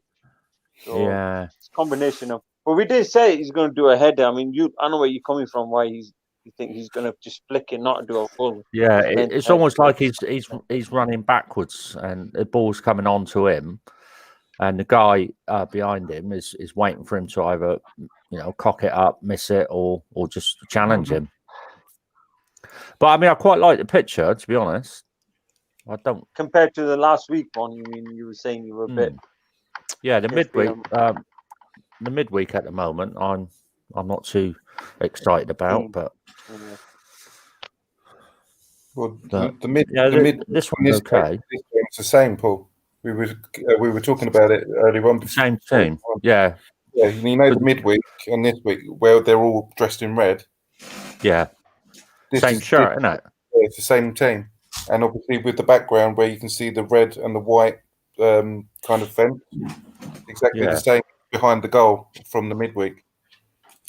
Yeah. So, I mean, what did you guys think of the judging video? Like I say, I haven't watched it. It was crap. Really? Well, they've gone too high. Like you were going with your first ticket, Paul. My first free ticket was the closest ticket. It's not just that. None of the judges were anywhere near the average. Yeah, they were not near the average. And I mean, I did think that when the overall average ended up there, I thought to myself, well, a lot of judges must have gone high for the average to end up there. Yeah. Also, Paul, you missed a lot of comments. People went absolutely crazy about you not being in the stream. Where is Paul? Where is Paul? We're leaving. We're going. We're disliking. It's nice to be back, isn't it? Ask anyone. Ask Father Steve. Ask Dean. Ask Shan. Yeah, you're like someone just got on there. Cam channel you are, Paul. Especially Nazma. Nazma went crazy. Look how excited she is to see you back. Oh, Paul is here. Oh shit. Nazma, you must be. She called you the Silver Fox or something. Yeah, Silver Fox. She just put on there. When I joined the live stream, I thought Father Steve is Paul. In disguise. Oh dear. So I don't know. Seems like you all. about it. I love you but all. You know, guys, talking about the midweek, what Cam was I playing just played about. 30 tickets. Yeah. Do you reckon Alright. the winner will be on the Thursday, not New Year's Day then? Well, difficult one to call, isn't it? I mean, it don't make no difference to them, does it? Whether it's because they can't go anywhere, so it'll be a video call anyway. If it's a clear cut, easy result for them, they'll probably do it on the Thursday. But if they've got to try and get hold of a Porsche or something like that, and they can't get one local, I don't know. It all depends on that, really. Today's winner, he 100% got contacted yesterday. Really? Yeah. No, he wouldn't today because yesterday it didn't snow. It did snow in Manchester. Yesterday it did snow in some parts of Manchester. So yeah, you know, it doesn't matter if Christian says, "Oh, it's Tuesday morning" and this kind of crap, because every time you see someone, they're surprising with the car when they put the car on the TV, like a picture of the car. That means it's the same day, Monday. Yeah, they must have called him in the afternoon or something. Yeah, yesterday. Because it was snowing in Manchester yesterday. I mean, if it's an easy result for them, and they've only got one winner with that coordinate, and the car's a simple car for them to track. I mean, why not ring them on the same day? Yeah, ring them on the same day. Get over and done with it. Yeah, that's right. And then just release the video the following day. Yeah. It's all depending on Christian as well, because obviously he works for a radio show. I'll be back after the cigarette, guys. Give me 2 seconds. All right, mate. Yeah. Yeah, well, I don't suppose it don't make any difference to BOTB, does it? I mean, yeah. No.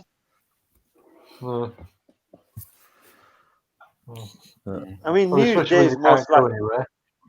I mean, like News Day is like a normal working day for most people. So obviously, Christmas Day is a day off, but with News Day, it's just another working day for a lot of people. So I don't know if they probably want to do it on New Year's Day just to spread a new year, new start, new winner.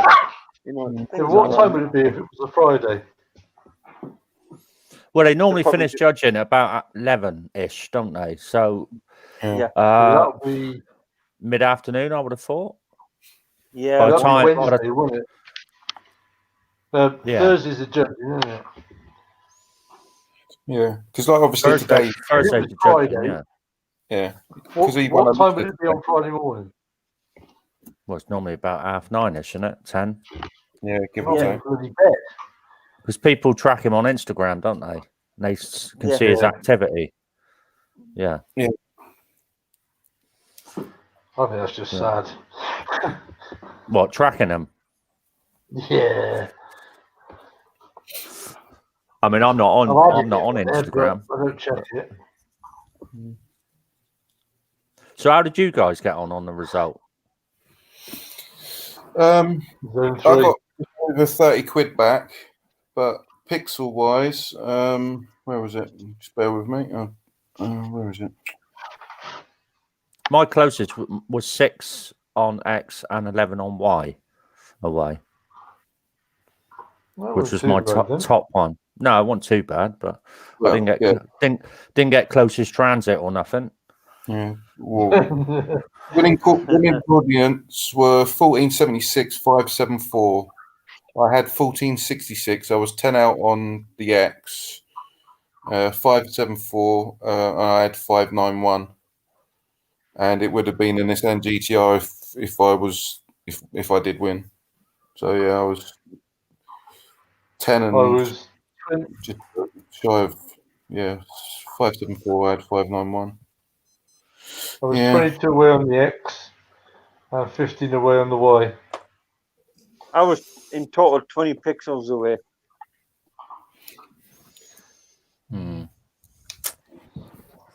I mean, I'm shooting off, mate. You are, Steve? I'm going to work in the morning. You're going to work? Yeah, early shift. Yeah, I'm on now till Monday morning. Oh crap! So I'm doing today, tomorrow, and Thursday overtime, then Friday, Saturday, Sunday night. Even New Year's Day. New Year's Day night, yeah. Do you get extra for that? Yeah, definitely. No, it's my shift. It's just my shift. If I was going on overtime, then I'll be on double time. But no, I mean, tomorrow's overtime. I'm only doing 8 hours tomorrow and 8 hours on Thursday, but then three 12 hours on the weekend nights. That is a long. That's a killer. That is a long. Yeah, it's long days. Them, innit? 12-hour shifts. Especially the worst one's Sunday night. Yeah. Because you're starting a new week when you finish on a new week. How long's your shift then? You know what I mean? Sorry? 9. How long's your shift? 12 hours. Oh dear. But tomorrow I've got to take the dog to the vets, so I can finish at 3. Unless the wife does it, then I can stay till 7. But Friday, Thursday, because it's New Year's Eve, they won't go past. They won't work until 7. No one will be there at 7 o'clock New Year's Eve night. It'll be shut by then. And then we're back in Friday night at 7 o'clock. Right. Yeah, I struggled to get. I was up at the 4:30 this morning instead of 5. Just woke up, thought I can't go back to sleep now. But right, I'm gonna shoot off, boys. All right, mate. We'll catch Have you a good next one. time. I might not be online tomorrow night, but I'll be watching it, so I'll let you know I'm here. Yeah, all right, mate.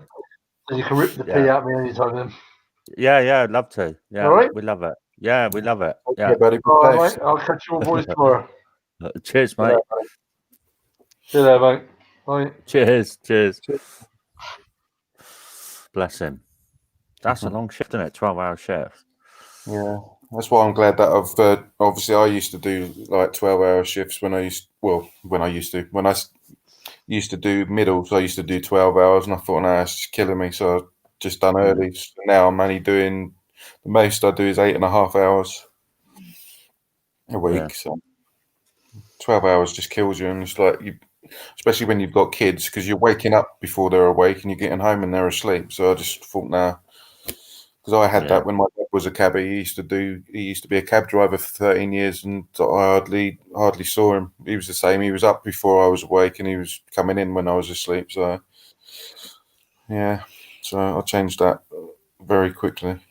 It's long days what Steve doing, 12 hours, but he's on them rota shifts where you can get 4 days off in a row. So sometimes works well. If you got like 4 days on, 4 days off, but you're doing 12 hours a day each day, then 4 days. So it does work. Having 4 days off is better flexibility. But as you talking, Dean, you as a bus driver or in any driver, you've got regulations on how many hours you can do. Yeah, you can only do a certain amount of like driving times. Obviously, the trips where I do from one point to another. If it's like first thing in the morning, so you sometimes they cut the trip down to probably about 35 minutes to 40 minutes. Yeah. But when it starts to get busy, then they put it up to about hour and 15, hour and 20, because then that's like when the traffic gets really bad and like kids are being picked up and stuff like that. Do you do local or you go like far away with From where I live to the depot is literally 6 miles drive. Yeah. Then obviously I sign on, check the bus over, then I go to, depending on which point I start from, I could start from. I mean the bus is in like the local bus, like one town center to another town center kind of that. Yeah, it's literally from Coulsdon South Station to Pollard's Hill. I don't know if you know, obviously, because you live in Luton and Manchester and Somerset. Sorry, dude. Yeah, so yeah, mate. I used to love drinking cider all the time, but it's just one point from the other, really. So it's not a bad job. It's just obviously with these times, with this pandemic going on now, it's less people are on our bus, because obviously we've got stickers on our cabin doors saying, oh, you can have 11 people, or if it's a longer bus, then you can have 14. And I think if it's a double decker, yeah, it was 30, but now because they've kind of calmed down, unless it's changed again, it was 60. So you could have 30 on the bottom and 30 on top. Are you in tier 4, Dean? Yeah, we're in tier 4. Yeah. And Paul was mentioning about his mum going in tier 4. Is she in Exeter or Devon or somewhere? Yeah, Exeter is in Devon. They're actually still in tier 2 at the moment. Somerset's in tier 4 where I am. Yeah. But they're going to announce all the different tier changes and all that tomorrow. But because the numbers are just really bad, aren't they? Yeah. And I was sort of given the heads up that Devon could be going up into tier 4. Mm. So I wanted to see my mum because, like I say, she's in her 80s and, she's got really, really good neighbours, luckily for me. And I've got 2 of my sisters still live down around there. But it means I wouldn't have been able to travel down to see her for however long. Yeah. Can be weeks, couldn't it? I always try and get down to see her at least once a fortnight. So.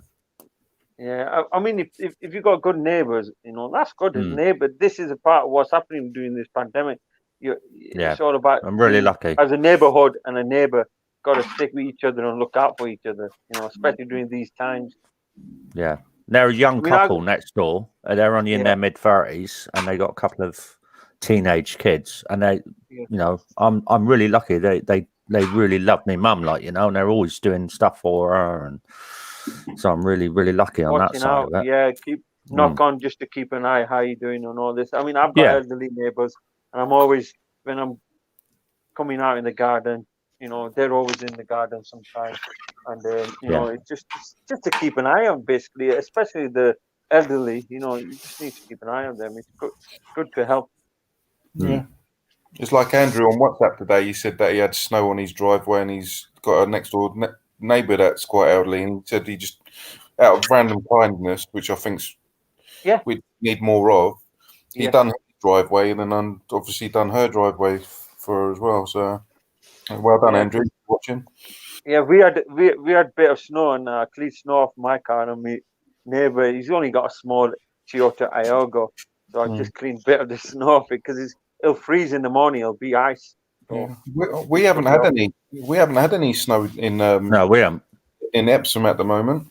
I'm seeing everybody else, and it's like half a foot of snow. Yeah, Manchester's had quite a bit of snow. Yeah, we haven't had nothing. Parts of it. I'm glad, really, because I've got a rear wheel drive car, and when it does snow around this area, it's literally last year, people couldn't move their cars. They were just leaving them in a ditch or just on the side of the road, and they were just leaving them and then getting the bus and stuff like that.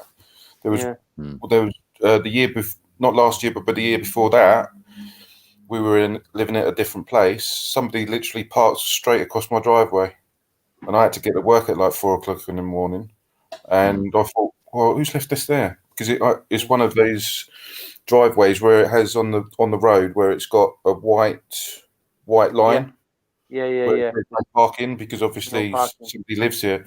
So I just had to phone up work, and they said, "Well, what are you going to do?" I said, "Well, I haven't got a car to drive. Well, I've got a car to drive, but I've been blocked in. Could you get somebody to pick me up?" And they had to pick me up in the end. So but Dean, driving buses in the snow, how difficult can it be?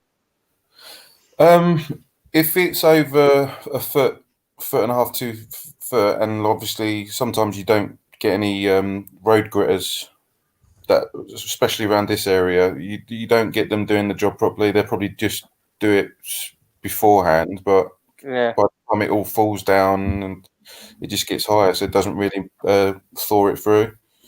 It gets really bad. And if you make your way to work, if you've made the effort to go to work, but they say, right, road's not safe, it's not a go ahead to go and drive, you usually stay at that depot till your duty's finished.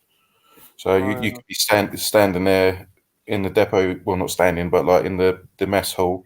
You could be there till 8 or even 12 hours, if depending on if it's thawed through and stuff like that. So yeah, they'd rather you come to work and make the effort.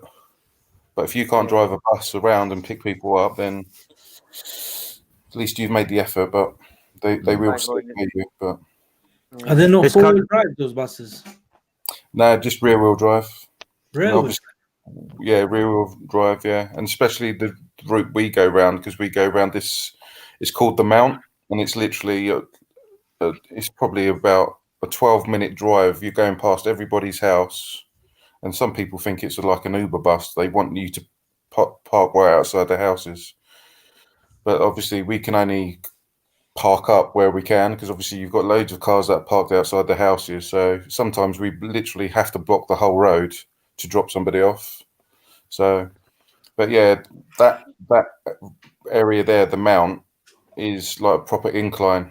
And 2 years ago, I tried to go up the hill, and I said I can't do it. I said literally the bus is spinning.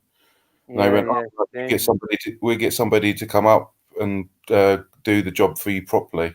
And I thought, well, that's a bit of a dig at me. So I said, okay, all right, I'll just sit in the bus and wait. What happens? Somebody comes along, gets on my bus, tries to go up the hill, and it starts to slide. And they crashed into, sorry, Paul, this is going to hurt your feelings. They crashed into a transit van. Literally, it started to slide back, and the back end just went crunch. I bet the bus was a mess. Yeah, because most of the material on a bus is like all fiberglass and stuff like that. So, but yeah, so you just got to be careful, and like as a bus driver, it's for your safety and your passengers. So I just said, look, I'm not moving. I'm not attempting to try to go up that, because it's obviously just it's like an ice rink. It really was. So, but yeah, that was all fun and games when they came along and tried to have a dig at me saying that I'm not doing my job properly. Then they go and crash it. So, but that was funny. Made me laugh anyway. Yeah, what did they say after? Like, you're right. Yeah, that I was right. So in the end, I had to code blue it to say roads are not fit to drive on this area, and obviously the incline. So we had to literally miss out this whole mount. It's called the Mount. That's what we call it. So it's called the whole Mount. So literally that takes 12 minutes off of our route. So then obviously where we come out from Coulson South Station, we would have to leave like 10 minutes late, then just go miss the Mount out and then go towards Wallerton. So that's kind of messed up other people's, especially old age pensioners, because we have quite a lot of people that need to be picked up at the Mount to do like a little bit of shopping or get a paper and stuff like that. So that kind of ruined it. And that went on for about a week and a half, because nobody was gritting around there, because obviously if it's not safe enough for the buses, for a gritter lorry to go around there, it would have been even worse, because obviously they're a bit heavier with all the grit on the back and stuff. So yeah, it hasn't been like that for the last 2 years. So as I say, it hasn't snowed at all for quite a while, really. So I mean, this country isn't very good at snow, is it? Let's be honest. not preparing. Not prepared. I remember 20 odd years ago, I went my one and only snowboarding holiday over the Tre Valleys in France to Courchevel. And I can remember we got off the airport and we jumped in a taxi to take us up to the mountain resort. And it was pissing it down with snow, and the roads were white and all that. And this taxi driver just drove like he stole it. I mean, I was just from the moment he pulled away in that taxi, from the moment and the point we got there, I've never feared so much in my life. It was just unbelievable. And the bus drivers and that, there, the way they just, and the roads were covered, absolutely covered in snow, and they just all ploughed through it, all of them. They didn't care. And yet in this country, you know, we get an inch of snow, and everywhere's chaos, isn't it? I mean, I struggle to get out of my village here because I've got a bit of a slope to get up. I'm about a 10-minute drive from the motorway, but I've got a bit of a slope to get out of the village up onto the main road. And like I say, inch of snow, and transits and front wheel drives and stuff like that are just notoriously bad for traction. It's just, of course, roads around where I live don't get gritted or anything like that. So, best car I've ever had in the snow is a Mini. Even though the front wheel drive, it just seemed to go on through it. Yeah. That's why I'm hoping to win a four-wheel drive car, to be honest with you. Yeah. Still got one Yeah. more. We got one more try tomorrow for this year. So Well, fingers crossed. the only Yeah, four-wheel last chance, isn't drive it? midweek. Yeah. Yes. But they're obviously, I don't really like. Don't get me wrong, I love like the new shape Defenders and everything, but I don't like diesels. So the only four-wheel drive car that I've gone for the midweek is the A45. The other ones are the BMW M2 and the Mustang. So I bet that'd be good fun in the snow. That A45 thrown Oh, out yeah. around. yeah, definitely. If we get any snow, that is. But yeah, it's always good to have a four-wheel drive car anyway. Subarus are pretty good in the snow. Oh yeah, definitely. Yeah, definitely. Yeah. Yeah, we used to watch the rally driving and all that lot when on the snow, and like Colin McRae and all that lot. Colin McRae. Yeah, He died in a crash, innit? He died in a crash. Yeah, helicopter crash with his daughter, same as Kobe. God rest her. Yeah. Yeah, I used to watch them all the time, especially Subaru's immobilizing system is so crap. Did you guys ever own a Subaru? You are? Did you guys ever own a Subaru? I've never drive liked in my them. young days. I used to drive one. I used to have one. Oh my days. Yeah, You know, when you liked unlock the car, you need to start the engine within 15 seconds. Otherwise, you can't start it. Then you have to get out, lock it, unlock it, get inside and start the car. Otherwise, it gets immobilized. Yeah, you have to keep. I've always liked the sound of them. You know, when you can always hear them coming and that, and I think the sound is quite nice, but I just don't like them. I had a WRX 2008 or something, blue. Rubbish car. Didn't like it. I nearly got one, but it was 12 grand at the time, and I only had 10 grand. So I thought, right, okay, what shall I get? And then I just went down the road a bit more, and I saw a Volkswagen dealer. So I got myself a Mark IV Golf GTI 1.8 turbo, and that was just lovely. That was just a two-door, not a four-door. And I had that for 14 years, and it never done me wrong. The only thing that done me wrong was my side's electric window. Obviously, it was like just a button one, and it had electrical. It had the plastic cog in it. And one day I was just going down the road, and it was really hot. Pressed the button, started to go down, and it stopped. I thought, oh, what's going on here? So I gave it a bit of a wiggle, and then it went back up again. So then I went down again, and it just stopped. I thought, okay, well, I'll just put it straight back up. Lucky enough, I left it up. I was only like 5 minutes from getting home, but obviously one of the tooth, just little tooth broke, so it wouldn't go all the way down. So I got it repaired, and it cost me £104 to get it repaired, but I got the metal one instead. And then after that, that was it. That's the only problem that I had with that for 14 years. Yeah. We got a super chat here from Andrew. Thank you so much, brother, for the super chat. Saying all the best, last stay frosty. Yes, Andrew. How's it going, brother? Yeah, thank you so much. Really appreciate that, bro. How did he get on with his dream car results? I haven't checked WhatsApp. I expect he's been quite vocal on there about it, hasn't he? I was there. I woke up today at 8:30 and, got ready and everything. And I was in the WhatsApp group. Then I went back to sleep again and woke up again at like 5:30 or something. Well, in the afternoon. And Dan Alex as well. He's quite vocal after the results, isn't he? He normally Them two are very opinionated. Yeah, it's good. They're good though. In the WhatsApp group, they're so active on it. I mean, it's good, isn't it? I mean, Andrew, I can't fault him. He's quite an entertainer. I've always called him Andrew the Entertainer. Yeah, he's the entertainer of our group there. Yeah, definitely. But let's hope. We got one more competition to go for this year. Actually, unless you win tomorrow, if you've done lifestyle. Yeah, yes, lifestyle. I've not played any. Well, I was going to ask you, Paul. Obviously, with your closest ticket, if you won, what car would have you won, or would it have been the Transit? No, it was the Lamborghini.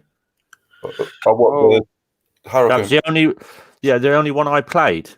Ironically, I was going to play 10 more, and I ended up deleting them, keeping the same coordinates, but swapping them for the Transit purely because of the cost of it. Yeah. Because when I first did all my tickets, it was like it was 214 quid, and so I swapped them all for the Transit, and I ended up paying 170. And I got 98 back, so I'm about 72 quid. Yeah, 70. Yeah.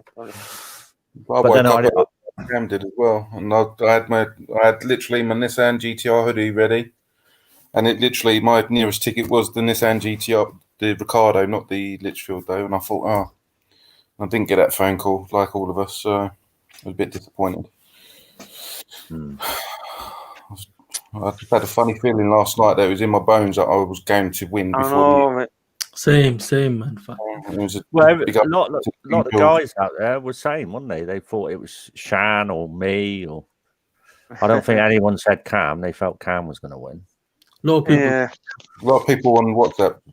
I saw a lot of people said on WhatsApp that he was going to win. Yeah. Alan Sisson, I was 2 pixels away from winning a Toyota Supra.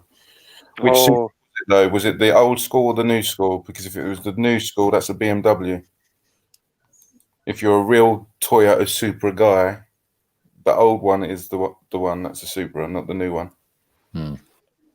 Saw something on Instagram. There was a guy's just recording it. She's pulled up and he's gone, "Is that a Supra?" Like you all see it. And she says, "No, it's a BMW because obviously it's the new one." But it's got to be old school for me for the Supra. I mean, the old school Supras, I mean, they shot up in value as soon as they were featured on the Fast and Furious. Yeah, definitely. Videos and that, films. Yeah. Yeah. I mean, a good one of them now, tuned up, is like 25k plus, isn't it? Oh, yeah. Even more than that. Nazma Islam, yes, Dean, you are right. Yeah. Glad that you. What? Obviously, my Supra comment, old school. Oh, yeah.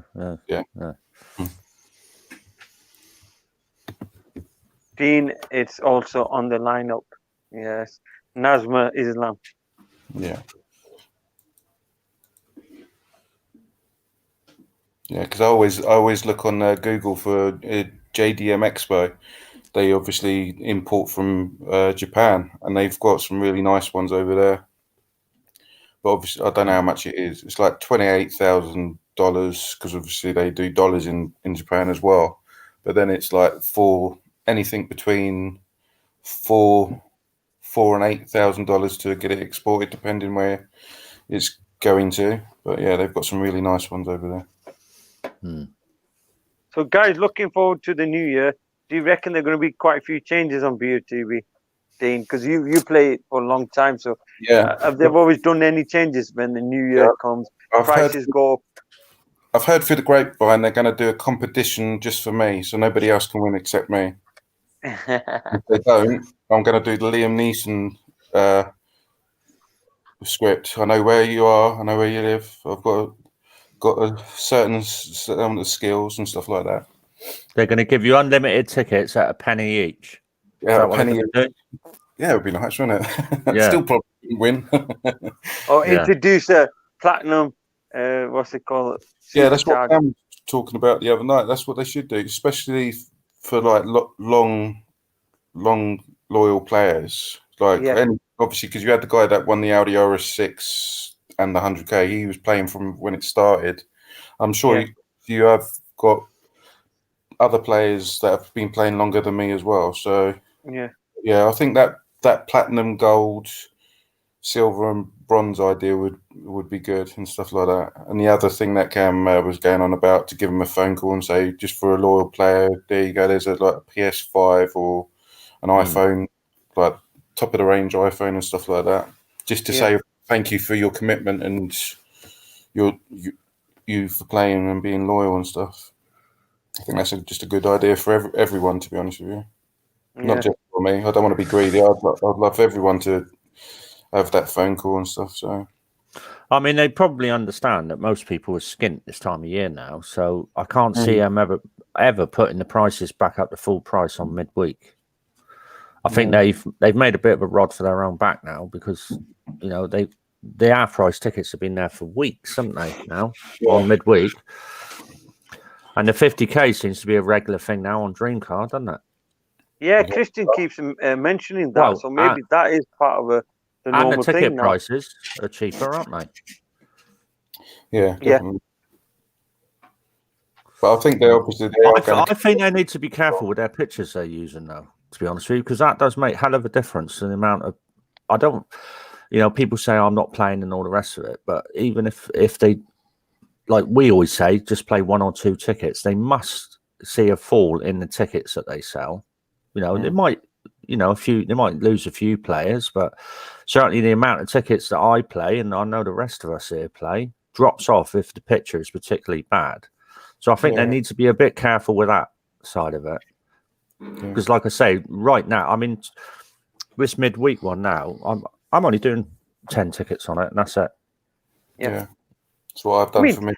But normally the week before I did 100 tickets on it. I mean, I know I had quite a bit of credit and it is cheaper, but I did 100 tickets on it the one before.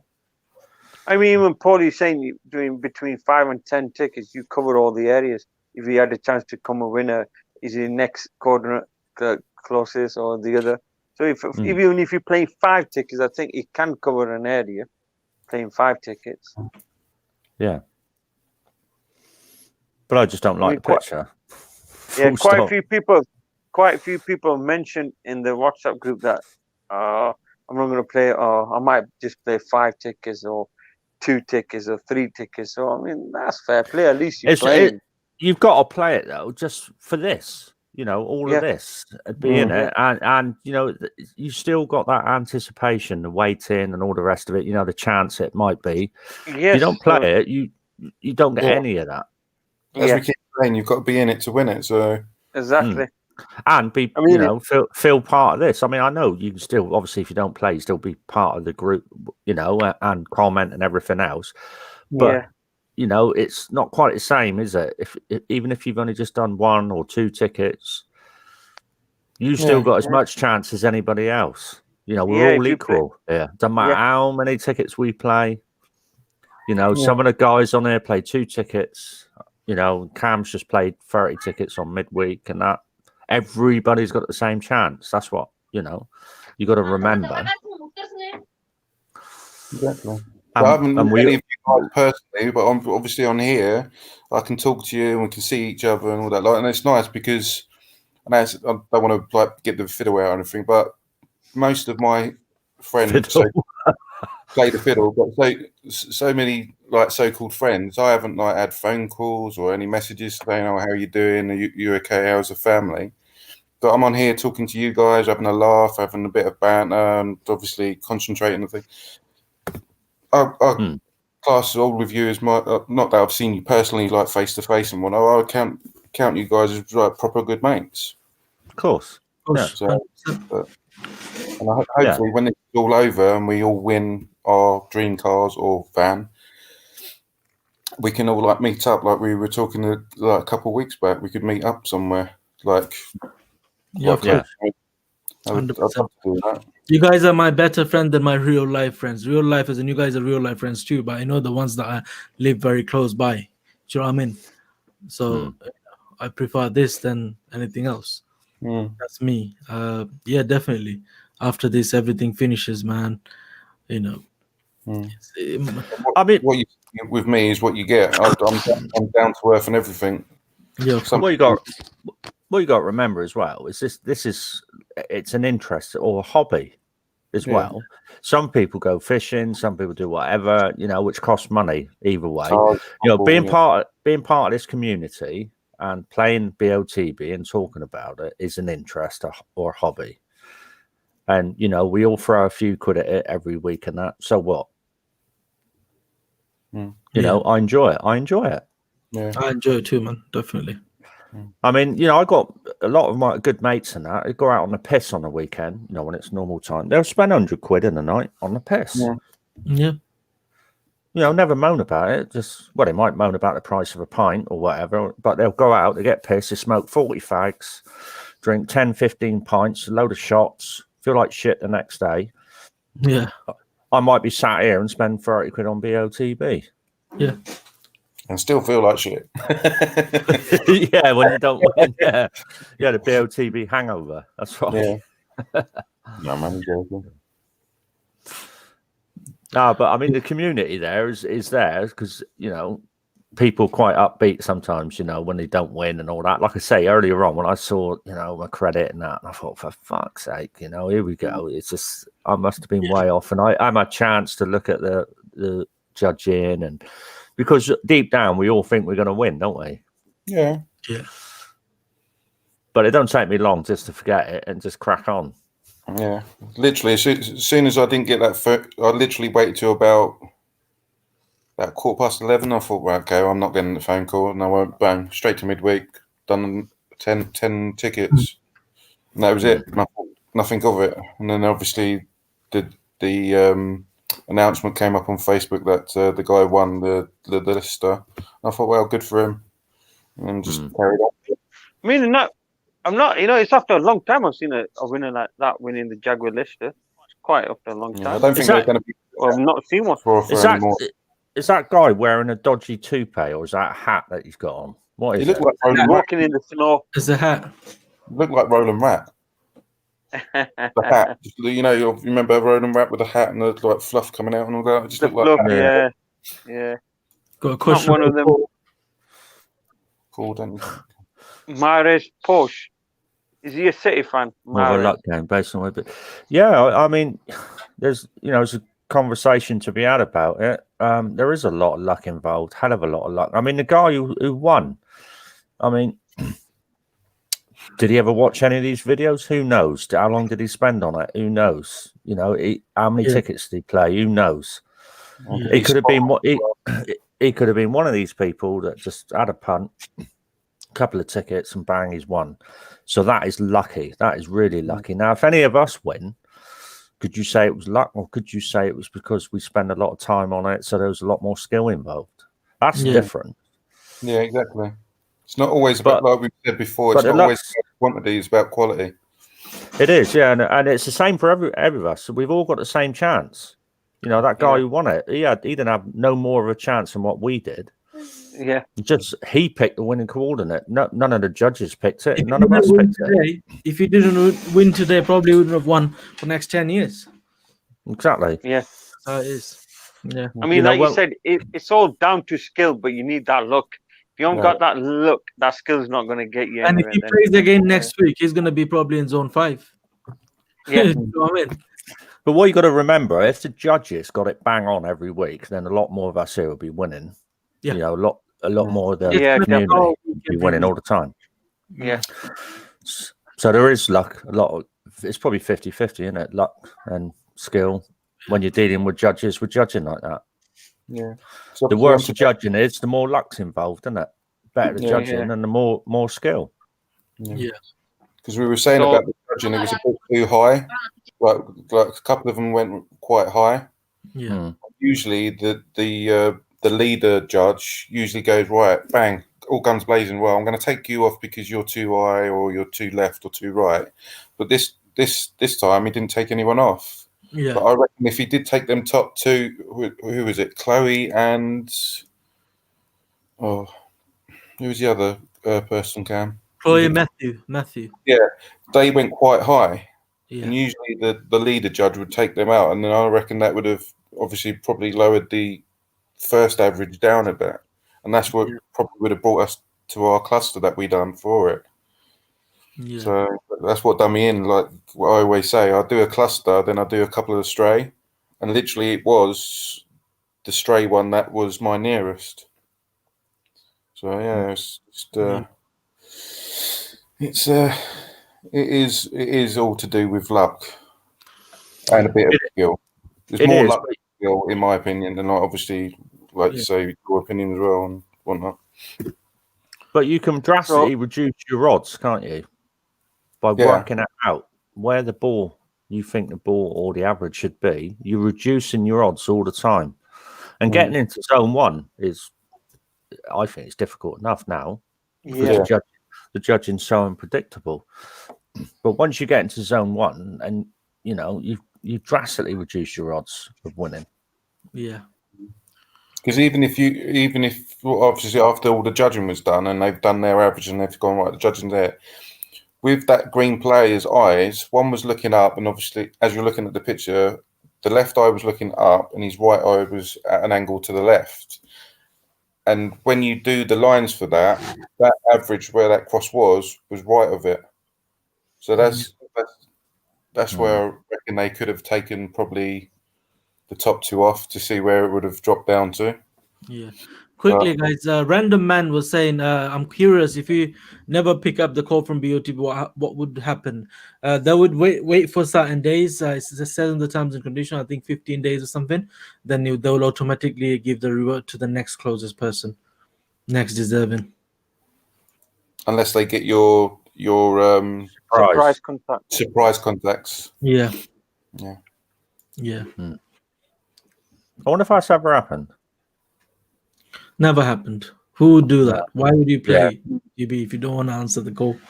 People being on holiday. No, people have been. I've seen people being on holidays and one. I mean, if you're dead, you're not going to answer your phone, are you? No. Yeah. If you live on your own and you've got no surprise contact. Yeah. I mean, Random Man, imagine you got missed out the chance to win. No, I mean, they will try their best. They're not going to just sit there in the office for 15 days. That, okay, let me see if 15 days goes by and give it to other people. They will try their best. They will contact your surprise contact, or they'll go through your social media. They will try their best to find out where you are. And probably then come around your house. Yeah. They'll come to your house and everything. They can ask your neighbors and this, that, blah, blah, blah. And then if they find out that's the case, then obviously they'll wait. And if no, then obviously if they find out that no, intentionally, you're not picking it up or you don't want the prize or something, they'll just give it to the next person. That's it. Simple. Because that's what they done with that lady winner, wasn't it? With the i8, and then not i8, the little BMW, because she was in the shower, wasn't she? And her other half answered the phone. Yeah. Oh, could you give us 5 minutes? She's just in the shower. Yeah, so they will make, like Cam said, they will make their best to get hold of the winner or prize contact. Yeah. You mean the woman who won the last week, midweek? Yeah, that little BMW thing. Yeah. I could literally. Do you think she's a regular player, or she's one of them players who play now and again, maybe once in a month? Or you'll get players like this who'll just play supercar week. I don't know. It's just one of those things, isn't it? I mean, like, I know somebody close to me. He says he only plays like once a month when it's like a promotion. But it's like when we go live with Cam and everything, and obviously you're looking at some of the messages. There's some people that I have never seen before, and obviously I've been following Cam for a while now. Yeah. Like that. What was his name? Addy. Never seen him before. When he was like, he just had a bit of a thing with me, but now that's all under the bridge, and now we're all good. And there's another guy here, Mutu. I've never seen Mutu before. So it's just one of those there's always things. going to be, but like Cam normally says, Dean, he's got quite a few followers who don't normally come. The live chat. There are so many people, Dean. You'll see 150 people will be watching, and only a few of them are very active. So all the others, they don't comment; they just watch. Yeah, I remember you saying, remember the guy from Ireland. I never knew that he watches this video, and as soon as we were talking about Ireland, he probably got a bit offended. And boom! In a second, he was like, "I was like, welcome." He came from I remember that. That was a comment that I made about Ireland, wasn't it? Yeah. All over the comments. yeah. So he always watches, but he never comments. So, but I know him. I know that person. Okay, Luke saying, what do you all think about BOTB? How it has changed over the years? Has it got harder in sense that you are getting less credit back because of judging? Me personally, I think I've been playing for like 5 years. Dean will know more better than me.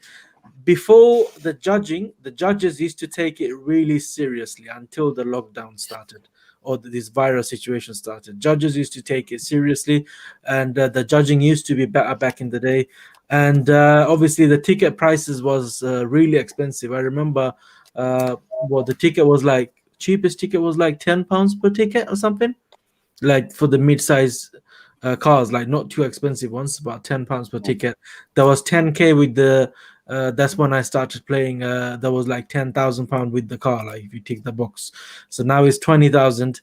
Ticket prices went down as low as like 85p per ticket, and obviously recently they added that 50k. That seems to be like a regular thing now, car plus 50k. So a lot of changes, but obviously because there's a lot of players now, so competition is really high, like a lot of players playing, and obviously judging has gone a bit worse.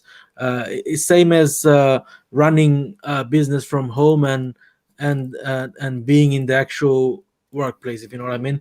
That's how it is. So those judging seems like they're like, oh, okay, we need to this morning, we need to do BOTB judging. All right, let's just brush our teeth and sit in front of the laptop and do my coordinate.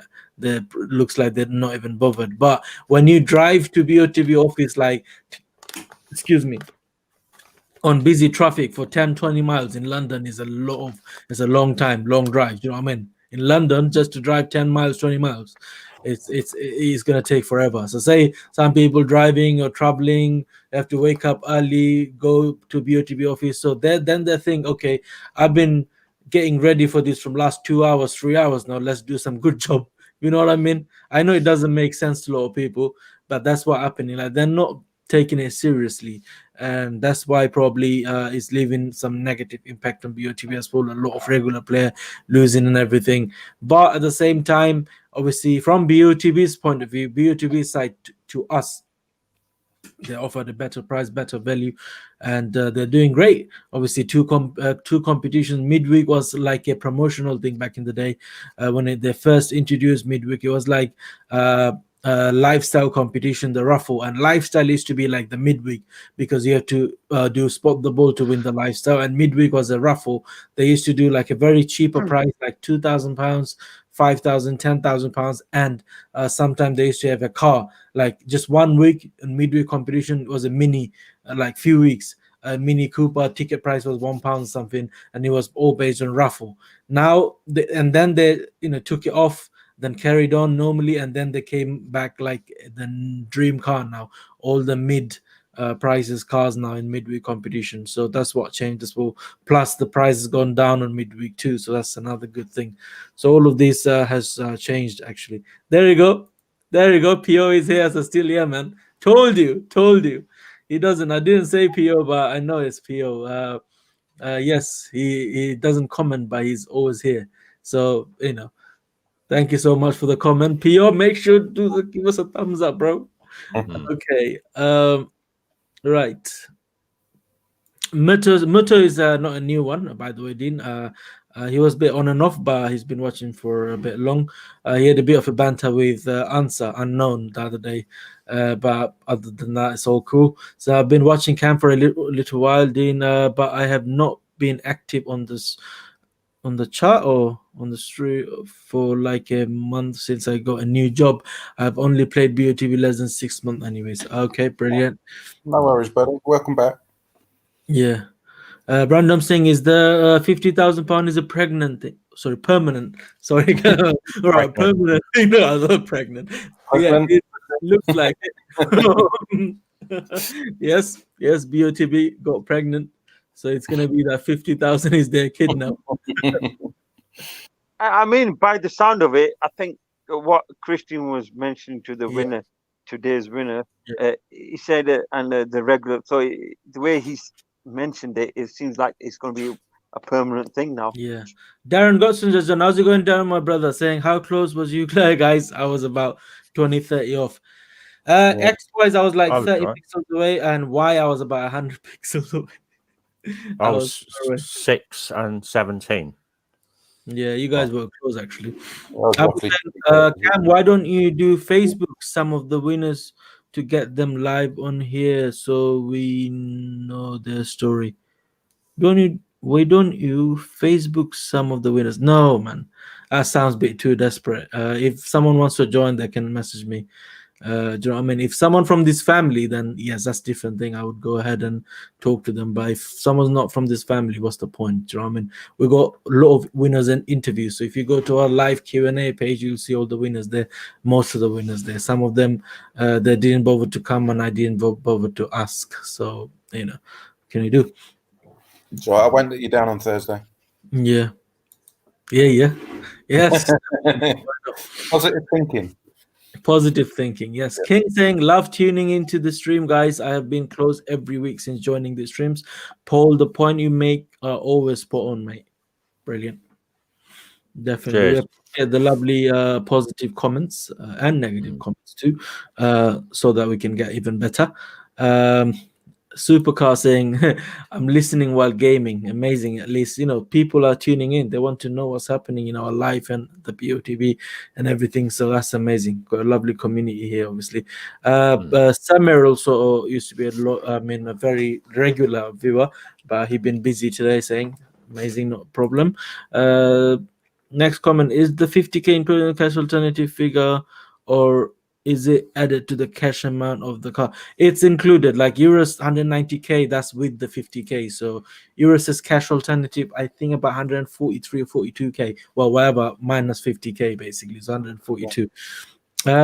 Gary saying, do you remember back in the day how much would your dad spent on pulls and spot the ball? Couple of quid at the most. Yeah. So cool.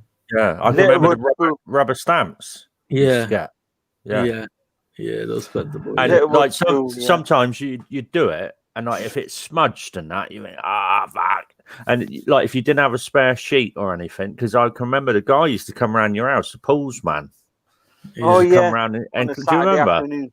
Yeah. And I can remember my dad and that, because I used to sit with him when he did it, and it always used to ask for spare ones, like, you know, because if you use a rubber stamp and you just slightly moved and they all smudge it, they would void it, you see. So he's always had spares on it.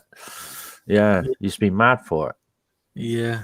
Stuart saying, well, Craig, what if you pay by PayPal, the money has not been taken out? If you bank by PayPal 3 days to clear on the day you won, would BOTB avoid the win? No. No. It has been Soon by, as if you take it back, they might get avoided. As soon as you get that confirmation email, complete confirmation email, they've entered into a legal contract. We can't dishonor it. That's why you always look for that confirmation email of your order. It's irrespective. I mean, that's down to PayPal. Once you get that email, they're in a legal binding contract with you, mate. Yeah. Mahara saying, Cam, I think BOTB should show the real picture to the judges and let them play around, as they still not have the same coordinates anyway, and the average will be more accurate by those. Good idea. Excuse me. But if they show the real picture, let me show you something. Going by the eye lining in here, the ball should be roughly around this area. In real life, the ball might be here, if you know what I mean, if it makes sense, when the picture was taken, because by a millisecond, ball can reach very close to him. So when the picture was taken, the ball probably very far away, because those players, I mentioned it so many times, you don't have to look at the center of the ball as a player. You know, the player who plays, do you think they just say, oh, there's a ball coming, let me have a look at the center of it? They don't. It just, as long as it's there in their, what vision is called, in their vision, they're okay. They know where it's coming from, and they get ready for that. So we got, the BOTB gave us these kind of tools to come up with the center of the ball, and based on that, we go in this area. But if it's a real life situation, that's gonna almost 90% depend on the body language instead of the eye lining. So the ball is going to be quite far away. It's going to be hard to guess, and it's in one of the terms and condition or some kind of condition of the license that it has to be that way instead of just the ball and everything. So that's the reason why, for some legal reasons, they don't show the ball at all, and it has to be 100% on based. It has to go on judges' decisions. Darren saying, Sean, what's up? Was saying you won. I was half asleep and believed it. There you go. Sean's gonna come back now, running. Alan saying, love the banter and help you give me to get close. Thank you so much. That's what we're here for. I remember that with that stamp. Yeah. Yeah. I wonder, did they still do? Did Littlewood still do spot the ball? But online, I don't even know. I don't know. I haven't bought a paper in years. Because it would have to be a very similar format to BOTB, wouldn't it? If you did it online. I might have a look when we finish there. Yeah. Because they always used to use the real position of the ball in their pictures. Yeah. Because sometimes what you were just saying just then on that last comment, sometimes I wonder if the ball is actually in the picture anyway in real time. I think it's out of frame shot sometimes. Yeah. You know, if the real picture was exposed and where the ball actually is, sometimes I don't even think it's in the picture we're looking at. Yeah. What's that, King Pod? King saying, if you guys won, what are your thought on taking the car or cash alternative? I'm 24 and I play for the M3, but I think would be bad decision to take car over cash. Obviously, it depends on your situation, your age, your area, your circumstances, what that money could do to you, or do you actually need money, or do you actually need a car? Some people think differently. So, what I think that for me, I would definitely go for the cash because I need money. For some of you, probably you're just a student, you don't really need money. I don't know, everyone needs money anyway, but you would probably prefer to go for the car because you play for those kind of stuffs that you wouldn't actually spend your own money to get them. But if you get them for free or win it, you don't mind having it, if you know what I mean. So for some people, they go for those kind of things. Like Paul, he already got a van. He doesn't actually need a van. If he really needs a bigger transit, I'm sure he would finance one. Just buy one. Get one. Yeah, at least one. Yeah. Yeah, at least one or whatever. So, but if he can win that, he doesn't mind having it. Do you know what I mean? So that's how it is. Dean GTR, Dean GTR, Dean. Said it right. Okay, Dean. Obviously, that's his dream car. So regardless, whatever, one of his like favorite cars. So he'll go for the car. I know, because it's gonna be mine and Dean's situation kind of similar, but mine a little bit different. Like we both. Let me just say mine. Like, I wouldn't, if I have like 40 grand in my account, I'm not just gonna go and buy a Mustang. I'll spend it on something else. I'm sure it's gonna be the same for Dean too. But if he can win it, then he will go for the car, if you know what I mean. So it depends on people's circumstances. Sean, he plays for something else. He plays for his son to refurbish his house and all that. But obviously, if he wins something big, then why not? I would go for it. Go ahead and buy S3. That's his plan. So it completely depends on everyone's circumstances. If I was 18 or 21 or something, I would never go for an M3. That's not going to be an ideal option. First of all, it's going to be almost impossible to get the insurance depending on the area that you live in. Especially I live in Luton, it's going to be very expensive to get the insurance, first of all. Secondly, if you're living with your parents, they would obviously think about your safety. If you're young, rush of blood and all that, you shouldn't have a car like that unless you're 30 years old or something over. But it depends. Like, people think differently. I'm just saying. So it all depends on the circumstances. Next comment, Cam and team, how much do you guys spend on this per week? And have BOTB contacted you as you really promoting their business? They should give you a little payout. Yes. BOTB really appreciates what we're doing, but they just want to appreciate with the thanks. So we love the game, so we don't really do this for money. Our hobby, It's interest. our hobby. Yeah, it's like Yes, a hobby. these videos should be sponsored. You know, but I was thinking if I'm in the payroll, probably I'll not be able to play BOTB. So I don't want that to happen too. So I'd like to just carry on and play. And spending wise, until 2 weeks ago, I used to spend over £500 per month, which is whatever that works out per week. But I've stopped. 125.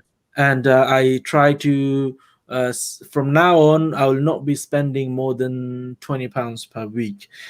Just me, guys, because as I get quite addicted to things, and that's why I'm trying to stay away. Back in 2016, 2017, that time I used to spend easily over 13 to 1400, even up to 1500 per week. So that's what I used to do, but I kind of stopped. And that time I used to earn a lot because I used to be a car sales manager. I used to get decent wages plus 150 per car, plus if you sell warranties these days you get another 40-50 pound on top. So my income was over six and a half grand a month, like net. So that time I could afford it, but now I am following my dream, doing YouTube full time on a bit lower side of income, but I'm carrying on like this. And even though if it goes up, I will not go crazy on tickets, because I've been playing for 5 years. If I didn't win, if I'm gonna win, I'm gonna win with one ticket.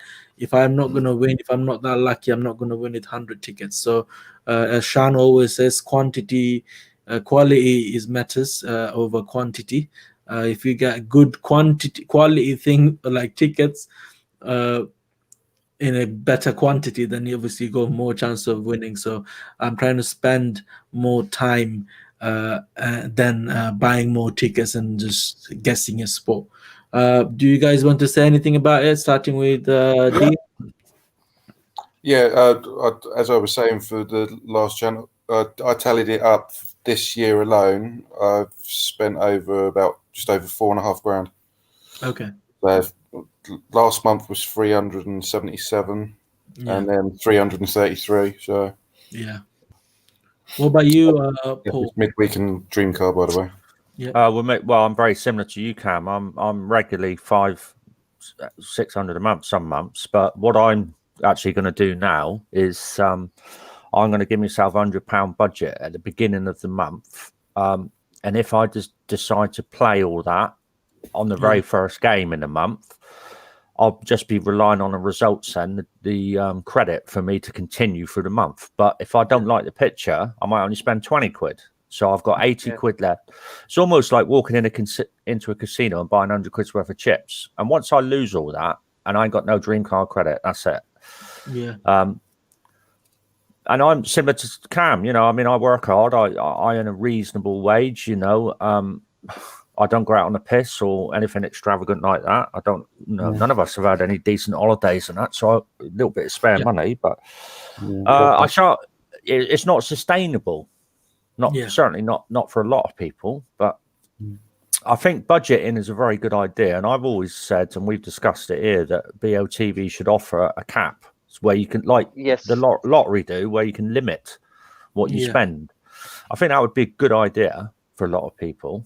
But they don't, so it all comes down to self-control at the end of the day. But it's easy to let it run away with you, so that's the way I'm going to do it. But I've been guilty in the past of spending excessively on it. Especially when it's the 100 grand money.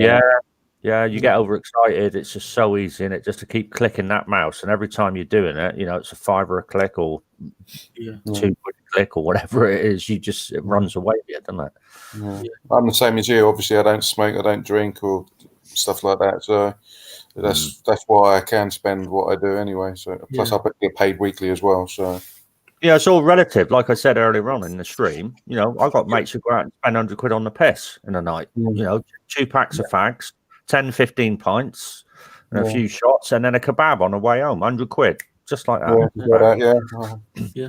But if I sit on a PC and spend 100 quid on BOTB, does that make mean I've got a problem, or has my mate's got a problem for spending it? You know, it is what it is. If you've got spare money, disposable income, but you know, after you've paid your rent and your mortgage and everything else, if you've got a little bit and it's what you want to do, you know, some people might go fishing and decide to go and spend 100 quid on a new fishing rod. You know, it is what it is. If it's your interest and it's your hobby, exactly. So it's going to cost money. It's just you've got to control it.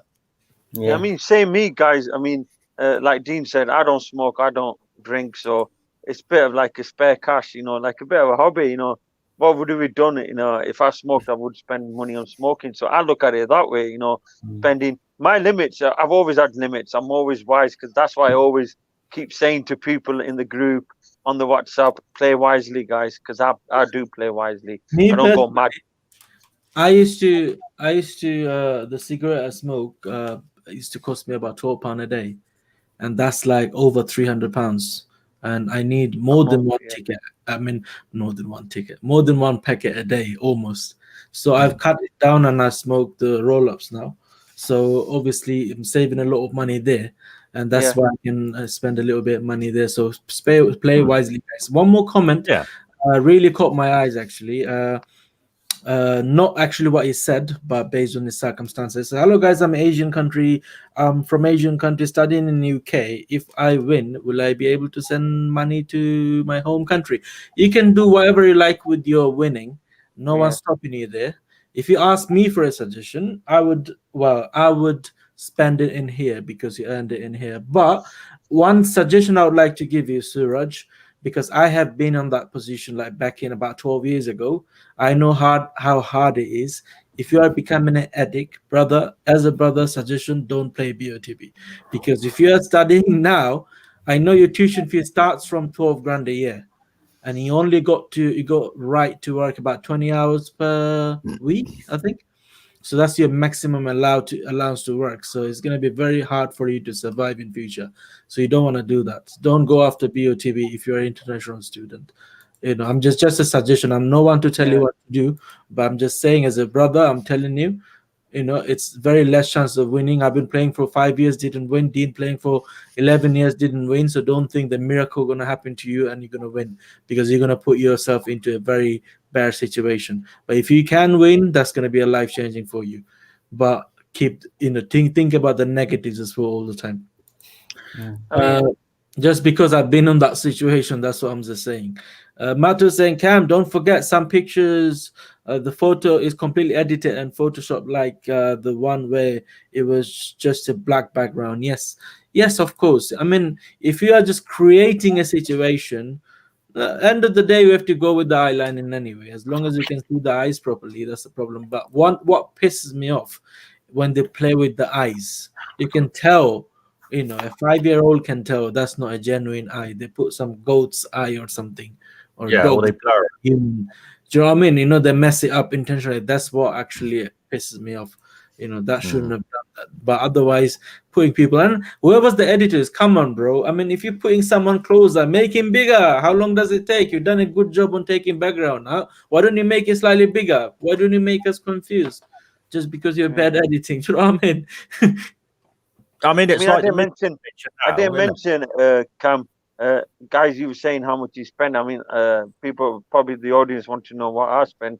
I spend between £20 to £30 a week. Yeah. Max. Maybe sometimes just a credit. I've had good credits because I've been in zone 1 for the past 2 months. So I've been spending just credit and just out of my pocket, probably £10, £15. Okay, no.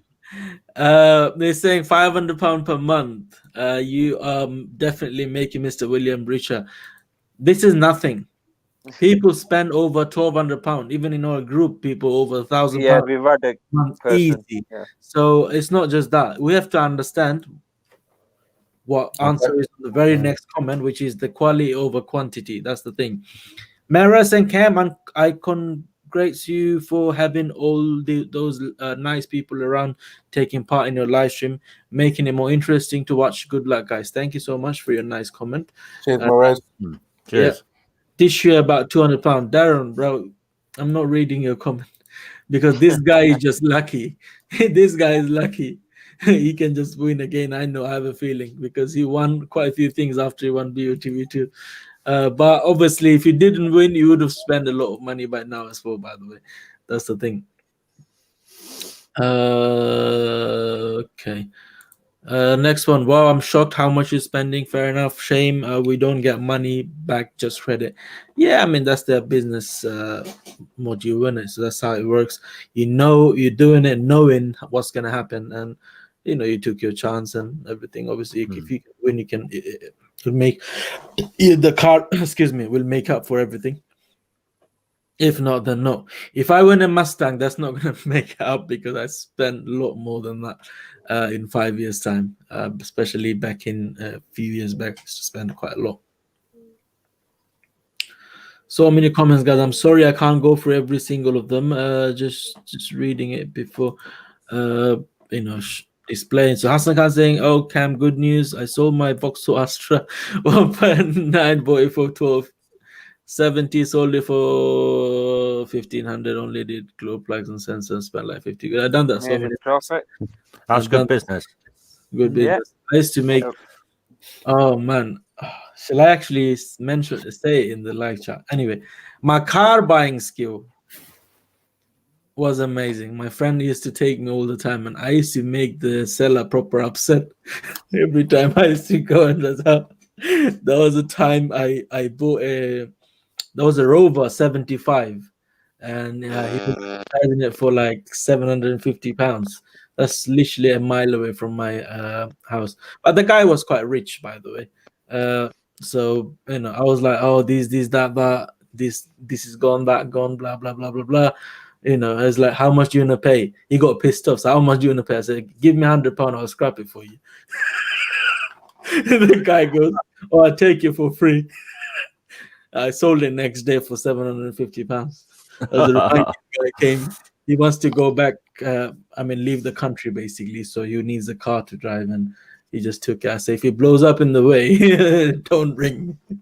If it doesn't make it, oh man, I made a lot of money on this. Like especially cheap cars. Like I bought it for like 500, sold it for 2,500, like that.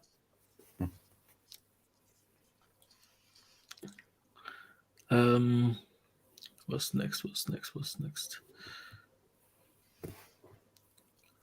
But that could be an option, Cam. Obviously, you're talking about when you do get credit back, and if it's like over a substantial amount of money, what if that person wanted to think, well, okay, I want to quit now. I want to come away from it. Yeah. What can that be an option of them saying, right, they send a phone call or an email to BOTB and say, right, I need to finish now. I want to come away from it. Can I have the credit what I've got in there? Or is that not an option? If you can stop playing BOTB, yes, appreciate that decision. Forget about the credit, bro. Delete the account or change the password to something that you're never going to remember. And that's it. Or delete the email address or whatever. Because you will save a lot of money in future. Forget about the credit. But yes, I know what you're saying, Dean. Probably that might just be an option. Speak to BOTB and say, that's it. I had enough. I got about £200 credit. Maybe you've been a runner-up last week. And that's it. Give my credit back and this, that, and see if BOTB does anything about it. I think they would. I think they would honour that. It's because what difference does it make?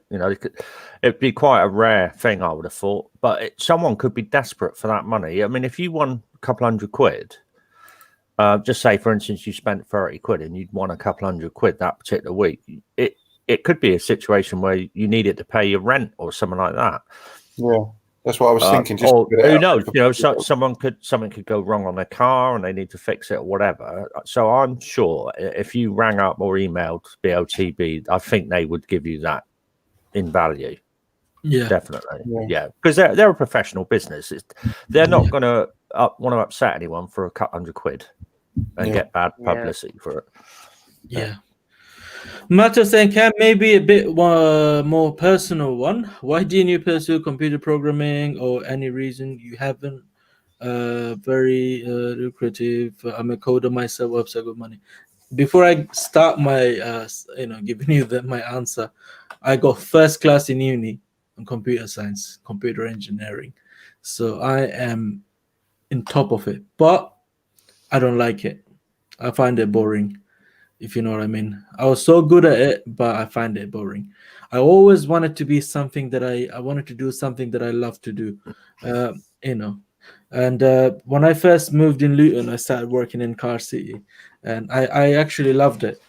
uh, in there, because being with cars, get to drive different cars every day, blah blah blah blah blah, and of everything being on a trade insurance, so that it can just sit on a car and that's insured and everything. And then I got bored of it, and I thought, you know what? Because I was after money that time, and I was working 7 days a week, 9-10 hour shift every day, 7 days a week. Now I said, you know what did I do in my life? What did I achieve? I didn't follow my dream. So this is my only dream. This is my last hope, to become a YouTuber. That's why I'm doing this. Yes, I know if I go back to the computer industry, I'll be on top of it. On top of it. I'm just seriously meaning. I'm not showing off in here. I'm not showing off in here. I am, because if you ask my lecturer, I don't know if they're still there, probably retired. I was on top of everyone, but you know what? Because I can't be asked to do boring jobs. If you know what I mean. I can't ever, work in a place like an office. I have to sit there all day and this that. I'm more into physical work, to be fair. Anything physical. That's I have to lift things. I would love that, but I don't mind sitting in one place and doing that. I mean, being on computer, I hate those kind of jobs. That's the reason why I stopped. Are we going to play tonight? The midweek, don't forget. What, the midweek? Yeah, because we're on Wednesday now. I just realized. Yeah, but it's only Wednesday. Like Sham, what you doing still awake? This is middle of the night for you. This is. I know, because you're breaking all records, mate. I know. I tell you why I'm not tired today, because I did sleep a bit extra this afternoon. So I'm surprised. My battery's near the end now. I can't believe that, because I've been that long. I didn't realize it. We've been on nearly 3 hours. Yeah. Paul's been on over an hour when he came to do a late cameo there. So yeah. And we're in Wednesday. Streams. I mean, I actually know, because Dean wakes up so early in the morning. Why is he still here? Because he enjoys it. He just loves being it. Yeah. Even though I get tired, I still make my effort. Same as all the guys that 60 odd people still watching, isn't it? And the audience who are still sticking there with us. Yeah. Midweek I played already, Sean, because I played 10 tickets on I was just saying that we're in Wednesday now. As soon as the picture came out, I played that 10 tickets. And then today I played those 20 tickets, and tomorrow I'm going to play So it's on that top square of the... Tomorrow I'm going to play another 10 tickets, probably this area. So it's that square. See that? So with this, having nettings of the squares, it makes it more easy to play the coordinate, where we can play the coordinates. So Dean looks tired. He might be going to work in the morning. No, I haven't got any work. Dean? No, I've got work. Start work. Go back on Thursday. Look, all right. I was saying, Cam, you should do food videos. Okay, you know what, guys? I'm actually very good at cooking, and I love cooking. I absolutely love it. Too. Yeah, but hang on, Cam. Read the rest of it. All right. It did tickle me. What, this one? Hasan Khan's one? No. Abu. The one above it. Above it. Do you know what? This community is better than chatting to people outdoors. It's just good to see new people and interact. To be honest, yeah. No, it was the food one. Where is it? Yeah, Cam, you should do food videos. It looks like you'd love that too. Yeah. Yeah, I love making foods. Got to eat to live, haven't you? Yes. Yeah. There was just one comment here that I was going to just highlight. Someone's asking a bit of advice on playing for the first time. Yeah, I've seen that one. Yeah, I did.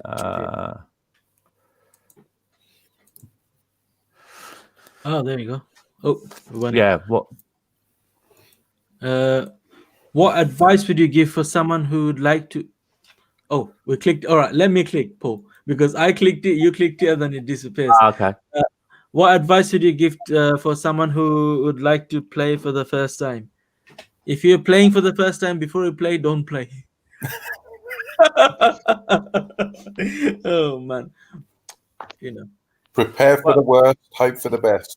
Well, you're obviously you're driving, joining these streams, so you're doing your own work on it. Don't go nuts with it. Just have a couple of goes. If you are good at bed, then you can play. It's all about controlling yourself. You know what I mean? It's holding it there. It wants to come out, but you don't want it to come out. You have to take a break. So those kind of natural power, if you have, go ahead and play. You can control yourself. Otherwise, boom, you're gonna be empty like in a second. Just spend what you can afford. Yeah. What you can afford, basically. Only because can afford. Obviously, when I first started, I mean, guys, when I first started playing it, I was watching. I knew BOTB for a while, but I was skeptical on it. So what I started doing is playing 1 ticket, then 2 ticket, and then somehow Cam came on my YouTube recommendation. I started watching his videos, and then started playing more tickets. So I did a proper research on the BOTB before I started playing regularly. Oh yeah, it's all legit. Yeah, you ain't got any worries about that. It's completely 100% legit. I mean, like I say, it's tens of thousands of people that play it, so you got no worries there. But my advice is you're doing the right thing. You're watching streams, so we're sort of trying to give people an area to aim for. Just have a go, have a couple of tickets. Try and double your tickets up, i.e. that's keep them 1 pixel apart. Go with your gut as well. Go with your gut. Yeah, some people, we got a couple of guys in our community here that have just got a knack for it. And Ansar, or Unknown is his YouTube name, he's got runner up 2 or 3 times on the bounce. He always seems to be there or thereabouts. Some people got a natural knack for it. They can look at a picture, bang, few tickets, and they're always in zone 1 every week. Some people are like that. Yeah.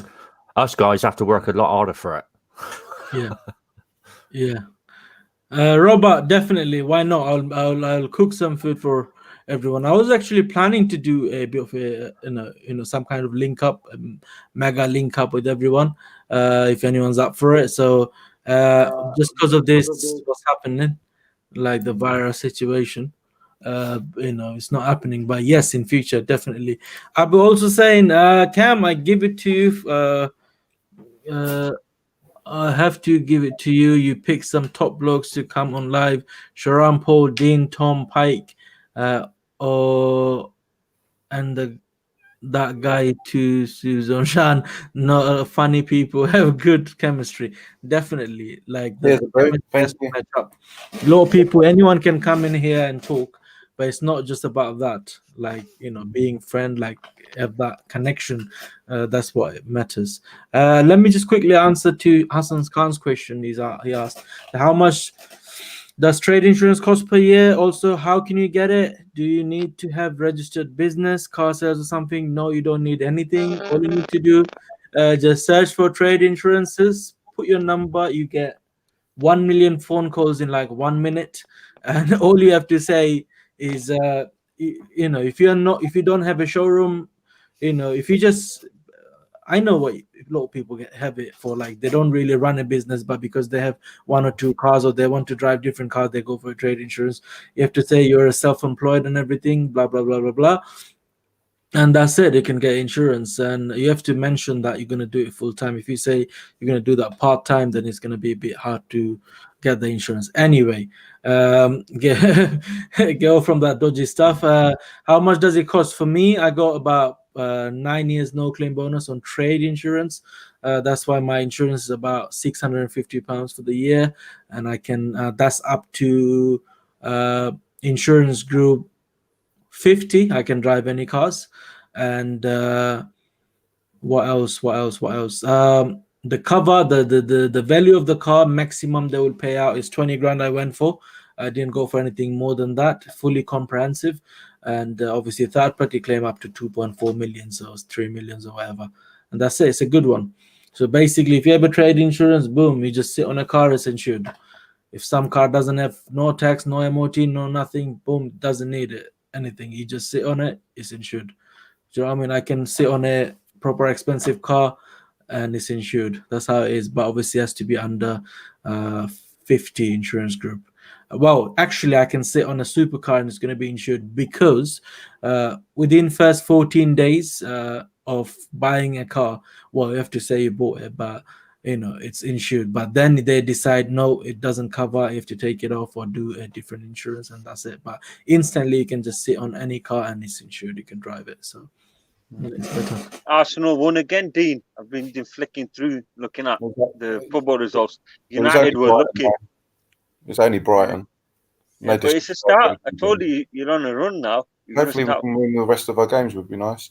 There's just a message here, Mark, from Marcus Cam. It was about 11 minutes ago.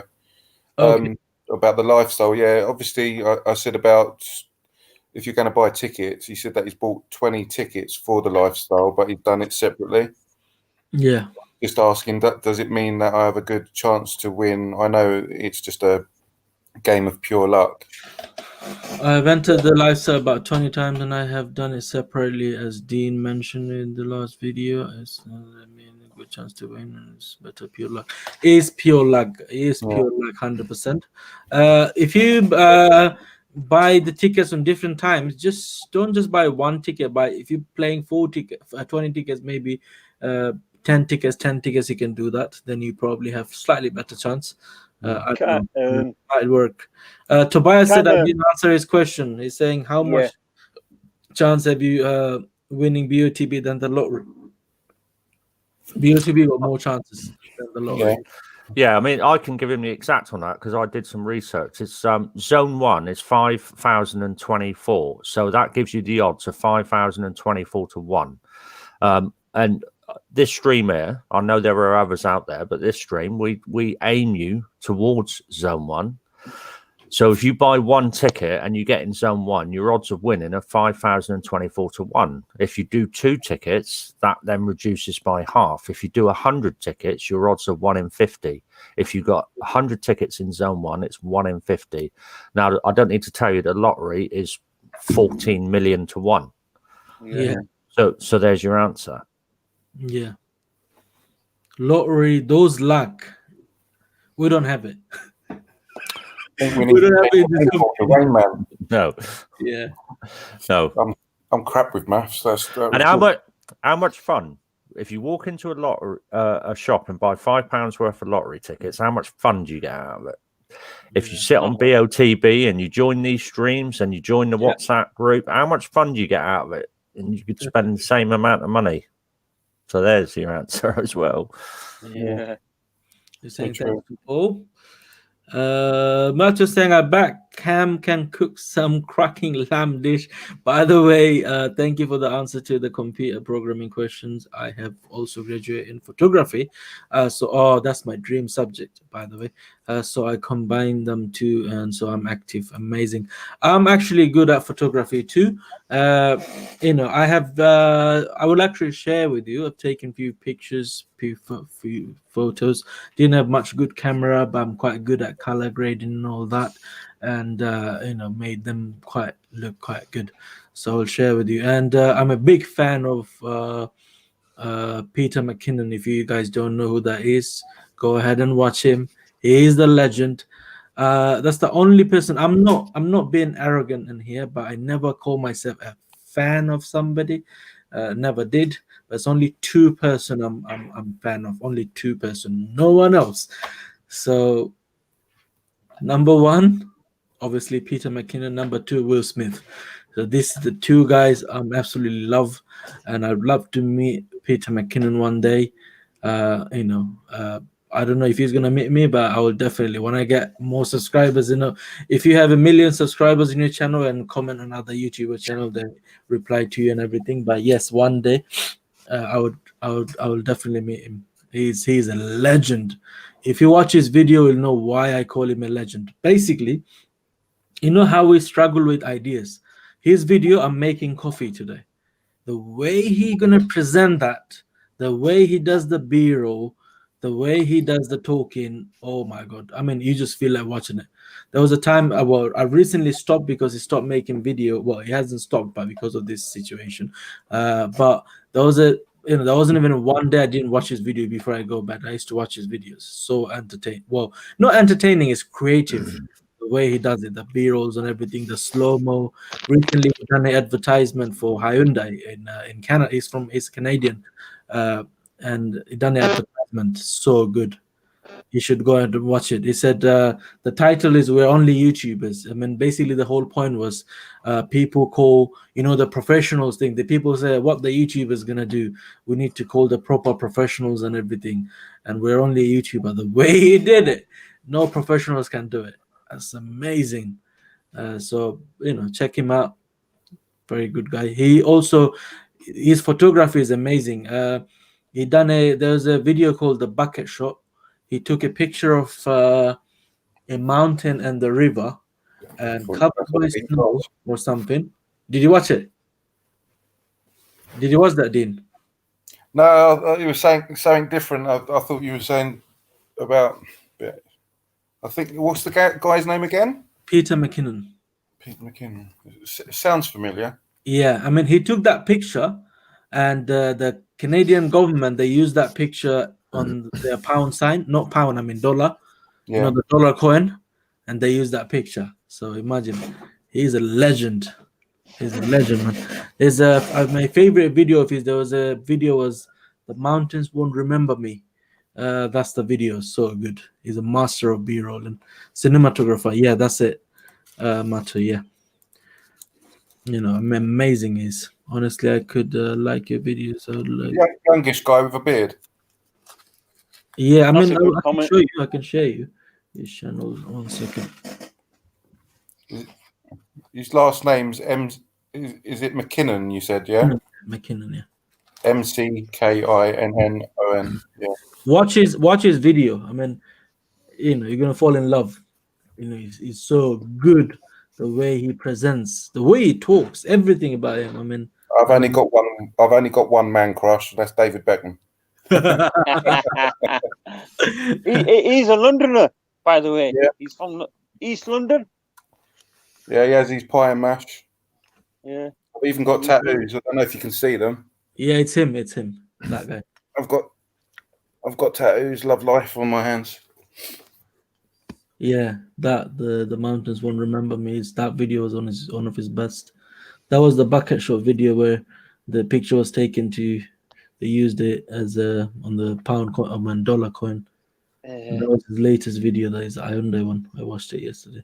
Right, guys, my battery is running low, so I need to just go ahead. I think. What's the price? Yeah. You should charge it while you're watching. I know, but it's going down really down because I can't believe I've been on this long without coming off. Just You've over done well tonight. Yeah, because I'm not being sleepy today.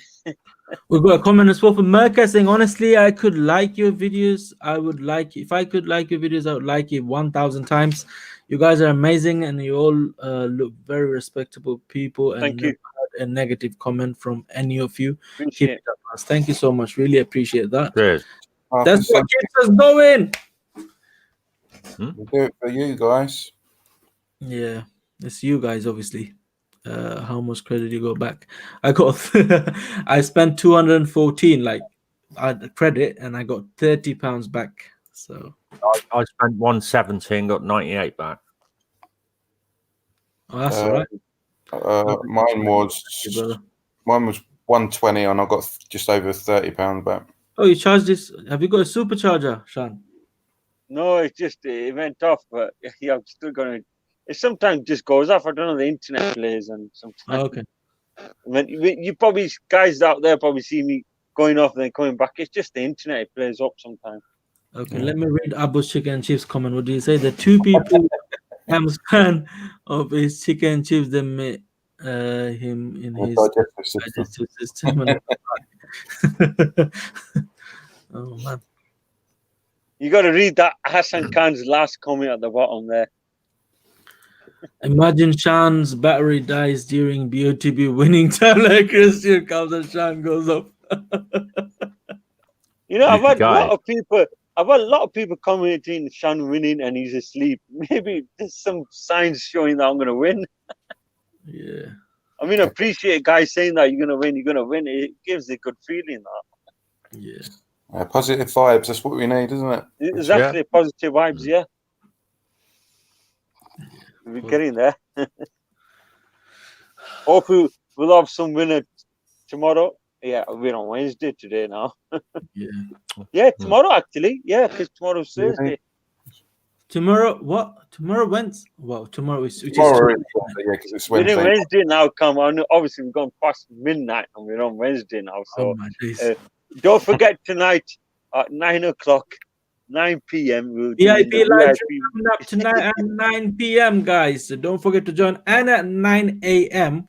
I'm gonna stay up till another couple of hours editing this video and making it, make it a 10-minute video as a summary, and I'll post it tomorrow at 9 a.m. in the morning. Schedule post it basically. So don't forget to watch that, guys. Give that a thumbs up and give this video a thumbs up. That'll be amazing. So this video is going for quite long. It's 12:30. I know you guys need to sleep, and and I'll be staying up anyway for another couple of hours at least. So thanks for watching, guys. Dean, Paul, Sean, thank you so much, brothers, for joining. If you like it, please give us some thumbs up and subscribe to this channel. And I'll see you guys in my next video. Good night, guys. Hope you guys win.